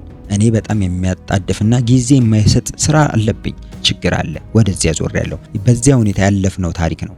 አንዴ በመርዝ አንዴ በትራስ ገደላቸው ምናምን እየተባለ የሚወራው በደርግ ውስጥ ስለሳቸው ጉዳይ ተነስቶ ምን ይሁኑ ምን ብሎ ያሳሰበው ሰው ጨርሶ የለም። ወደ መገደል እርምጃ ማምራት ቀርቶ ያሰበውም የለም። ጋዜጠኛ ገነት ጽህፈት ቤቱ ስርስ ተገኘ የተባለው አጽም አለቻቸው። ኮሎኔል መንግስቱ ሲመልሱ እኔ ምን አውቃለሁ፣ የማንን አጽም እንዳወጡ አላውቅም፣ የሚገባኝ ነገር አይደለም አሏት። ጋዜጠኛ ገነት አስከትላ የቀበሩበትን ቦታ የሚያውቅ ሰው እኮ ነው ተፈልጎ መጥቶ ያወጣው፣ መቀበራቸውን ያየ ሰው በመኖሩ ነው አጽማቸው የተገኘው። ኮሎኔል መንግስቱ ማን ነው እሱ አሏት። ጋዜጠኛ ገነት አስከትላ ስማቸውን አላስታውስም፣ ግን ከቤተ መንግስት ይሰሩ የነበሩ ኢንጂነር ናቸው። ያ ቦታ ተቆፍሮ በብዙ ድካም ነው የተገኘው። እንግዲህ ብዙ ነገር አለ ስትል ጠየቀቻቸው። መንግስቱ ቀጣፊ ቤው ኢንጂነር የቤተ መንግስት መሐንዲስ የነበረው በኮርፖሬሽንና በሌብነት ተይዞ ቤት አሳድሳለሁ ምናምን እያለ ብዙ ነገር አድርጎ ይሄንን ጠይቆ ማረጋገጥ ይችላል። ገና እንደገባን ነው የታሰረው። እንዲያውም እንደማስታወሰው የሱ ልጅ ካናዳ ተማሪ ነበረች። ደብዳቤ ሁሉ ጽፋልኝ አይ አባትሽ አንድ ትልቅ ስህተት ላይ ወድቋል፣ እኔ ከህግ በላይ አልፌ ምንም የማደርገው ነገር የለም፣ ነገር ግን ለጥፋቱ ተመጣጣኝ የሆነ ቅጣት እንዲሰጠው ይደረጋል ብዬ በእውነቱ ለስሜቷ ስል መልሼ በእጄ ደብዳቤ ጽፌላታለሁ። ከዚያ ከእስር ቤት ሲወጣ ወዴት እንደሄደ አላውቅም እንጂ እሱ እኛ እንደገባን ተወንጅሎ እስር ቤት ነበር። እንዴት አድርጎ ነው ያወቀው? ደግሞ እሳቸውን ለማሳረፍ ለመቅበር ለምንድን ነው መሐንዲስ ያስፈለገው? ሲሉ ጥያቄዋን በጥያቄ መለሱላት። ጋዜጠኛ ገነት አስከትላ ለመቆፈር ነው እንጂ የተቀበሩበት ቦታ ቢሮ ስር አይደለም እንዴ አለቻቸው። ኮሎኔል መንግስቱ ሲመልሱ ለመቆፈርስ ቢሆን መሐንዲስ ያስፈልጋል እንዴ? ጋዜጠኛ ገነት አሁና ቢሮ ስር በሽንት ቤት ቱቦ ውስጥ አልፎ አይደለም እንዴ? ኮሎኔል መንግስቱ እንዴት አሏት። ስለ ሁኔታው አያውቁም ማለት ነው። ምስክርነታቸውን የሰጡ ሰዎችን እንዳሉት ከሆነ ለልዑል ሳህለ ሥላሴ ተዘጋጅቶ በኋላ እሳቸው በሌላ ሳጥን ስለተቀበሩ በቤተ መንግስት የሚገኝ ሳጥን መጥቶ በዚያ ጃንሆይ ሊቀበሩ ሲዘጋጅ እሱን ሁሉ ተው ተብሎ ሳጥኑ ቀርቶ እንዲሁ እንዲቀበሩ ሆኗል። አጽማቸው ሲወጣ ሳጥን የለው ምን የለው እንዲሁ ከአፈር ውስጥ ነው ተቆፍሮ የወጣው። እንደዚያ ነው ስትል ጠይቀቻቸው። ኮሎኔል መንግስቱ ሲመልሱ በእውነቱ እኔም ሆንኩ ሌሎች የደርግ አባላት ስለዚህ ነገር አናውቅም። በውይይታችን መጀመሪያ ላይ እንደነገርኩሽ የምናረገው የኑዛዜ ያህል ነው። እኔ ከሀገር የወጣው ስደተኛ ነኝ። የምኖርበት እድሜ የቀረኝ ጊዜ አላውቀውም። እንደ ማንኛውም ሰው ሁሉ የኔ ጥረት በተቻለ መጠን ለኢትዮጵያ ሕዝብ እውነቱን አስጨብጬና ለራሴም የህሊና እርካታ አግኝቼ የማለፍ ጥያቄ ነው። አንደኛ ነገር እሳቸው በጣም ሸምግለዋል። ሁለተኛ ነገር ሌባ እየተባሉ በዚህ አይነት ሁኔታ ሲሄዱ እኛ እንኳን አይሰው ብለን ራሳችንን በደፋንበት ሁኔታ ከስልጣን የወረዱ ሰው በምን መልኩ ለኛ ፖለቲካ ለኛ ህልውና በምንም ነገር ንጉሱ ጠንቅ ይሆናሉ የሚል ስጋት ጨርሶ አልነበረንም። ደግሞ ምንም ከስልጣን ቢወርዱ በብዙ መልኩ እያንዳንዳችን በግላችን ጥፋታቸውንም ሆነ ልማታቸውንም እንደማንኛውም ሰው ሁሉ የምናመዛዝንበት መንገድ አለን። እኔም ሆንኩ የደርግ አባላት በዚህ ነገር እንዲያው ትዝ ብሎንና አስበንበት ወደዚህ አቅጣጫ ያመራንበት ጊዜ ይህንንም አንስተን የተወያየንበት ጊዜ አልነበረም። እርግጥ ካረፉ በኋላ ቀብራቸው እንዴት ይሁን የሚለው ጉዳይ ላይ ተነጋግረናል። ለመሆኑ እሳቸውን የምንገለው ለምንድን ነው? ከሞቱስ በኋላ ቢሮዬ ስራ አርቄ ጉድጓድ ቆፍሬ የምቀብራቸው ተነስተው እንዳያንቁኝ ነው? መሐንዲስ የተቀየሰው ፉካ ይሁን ጉድጓድ ወይም አላውቅም ግንብ የማሰራው እንዳይነሱ ነው? እኔ እኮ በጣም ነው የሚገርመኝ። ደግሞ እኮ ሰው ይሄንን እውነት ብሎ መቀበሉ ሲሉ መለሰላት። ጋዜጠኛ ገነት ቀጥላ አጽሙ ሲወጣ በቴሌቪዥን ታይቷል። መንግስቱ ሊያሳዩ ይችላሉ፣ ማሳየትም ይችላሉ። ጋዜጠኛ ገነት ታዲያ የማን ሬሳ ነው የወጣው ከርሶ ቢሮ ስር? ኮሎኔል መንግስቱ እንዴ እዚህ አካባቢ ስንት መቃብር አለ፣ የማንን እንደወጡ እኔ ምን አውቃለሁ፣ ብዙ መቃብር አለ እኮ አሏት። ጋዜጠኛ ገነት አስከትላ ከቤተ መንግስቱ ስር እኮ ነው የወጣው፣ ከጽህፈት ቤቱ ስር ተባለ። ሰምቻለሁ። ነገር ግን ዋናው ጥያቄ ቤተ መንግስቱ ስር የሚያስቆፍርና የሚያስቀብር ጉዳይ ምንድነው? ሬሳው ተነስቶ እንዳይወጋን እንዳይቃወመን ነው ወይ ነው ጥያቄው። እኔ እኮ ግርም ያለኝ ሎጂክ ነው። አንደኛው ነገር የተባለው መሐንዲስ በወቅቱ እዚህ አልነበረም፣ እስር ቤት ነበር። ሁለተኛው ነገር ለአንድ ሰው መቃብር መሐንዲስ የሚያስፈልግበት ምክንያት አይገባኝም። ደግሞ ስለምንድን ነው እዚያ ስር የሚቀበሩት? መሞታቸው በጋር ተነግሯል። በፍትሃትና በሀገራችን የክርስቲያን ደም መቅበር ይፈቀድልን ብለው ጥያቄ ላቀረቡ ፓትርያርክ ተገቢው መልስ ተሰጥቶ እኔ ራሴ ከአቅሜ በላይ ነው ብዬ መልስ ሰጥቻቸዋለሁ። ከዚያ በኋላ ግንብ ተገንብቶ ፉካ ተሰርቶ ሲሚንቶ ተደርጎ መሐንዲስ ተፈልጎ የሚባለው ነገር ሲነገር በእውነቱ በጣም አዝናለሁ። እንዲያው ለመሆኑ የኢትዮጵያ ሕዝብ ማሰብ አይችልም ብለው ነው እንዴ ይህን ሁሉ ቅጥፈት? እንኳን እንዲህ ያለ አይን ያወጣ ቅጥፈት እኔን ለማስጠላት የተደረገ ይቅርና ስንቱን ተንኮላይቶ የራሱን ግንዛቤ አንጥሮ የሚያወጣ ሕዝብ ነው። ለምንድን ነው እንደዚህ የማደርገው? ምን ለማግኘት? ይህ ወደፊት ታሪክ የሚገልጸው ነገር ነው። ምናልባት ታሪክ ይለወጥና ዛሬ እዚህ ያለን ሰዎች በህዝብ መካከል እንገኝና እስቲ የአፄ ኃይለ ሥላሴን አጽም ያላችሁትን አምጡ፣ እስቲ ያ መሐንዲስ ይምጣ፣ መቼና እንዴት በማን ትዕዛዝ ነው የቆፈረው የሚባልበት ጊዜ ይመጣ ይሆናል።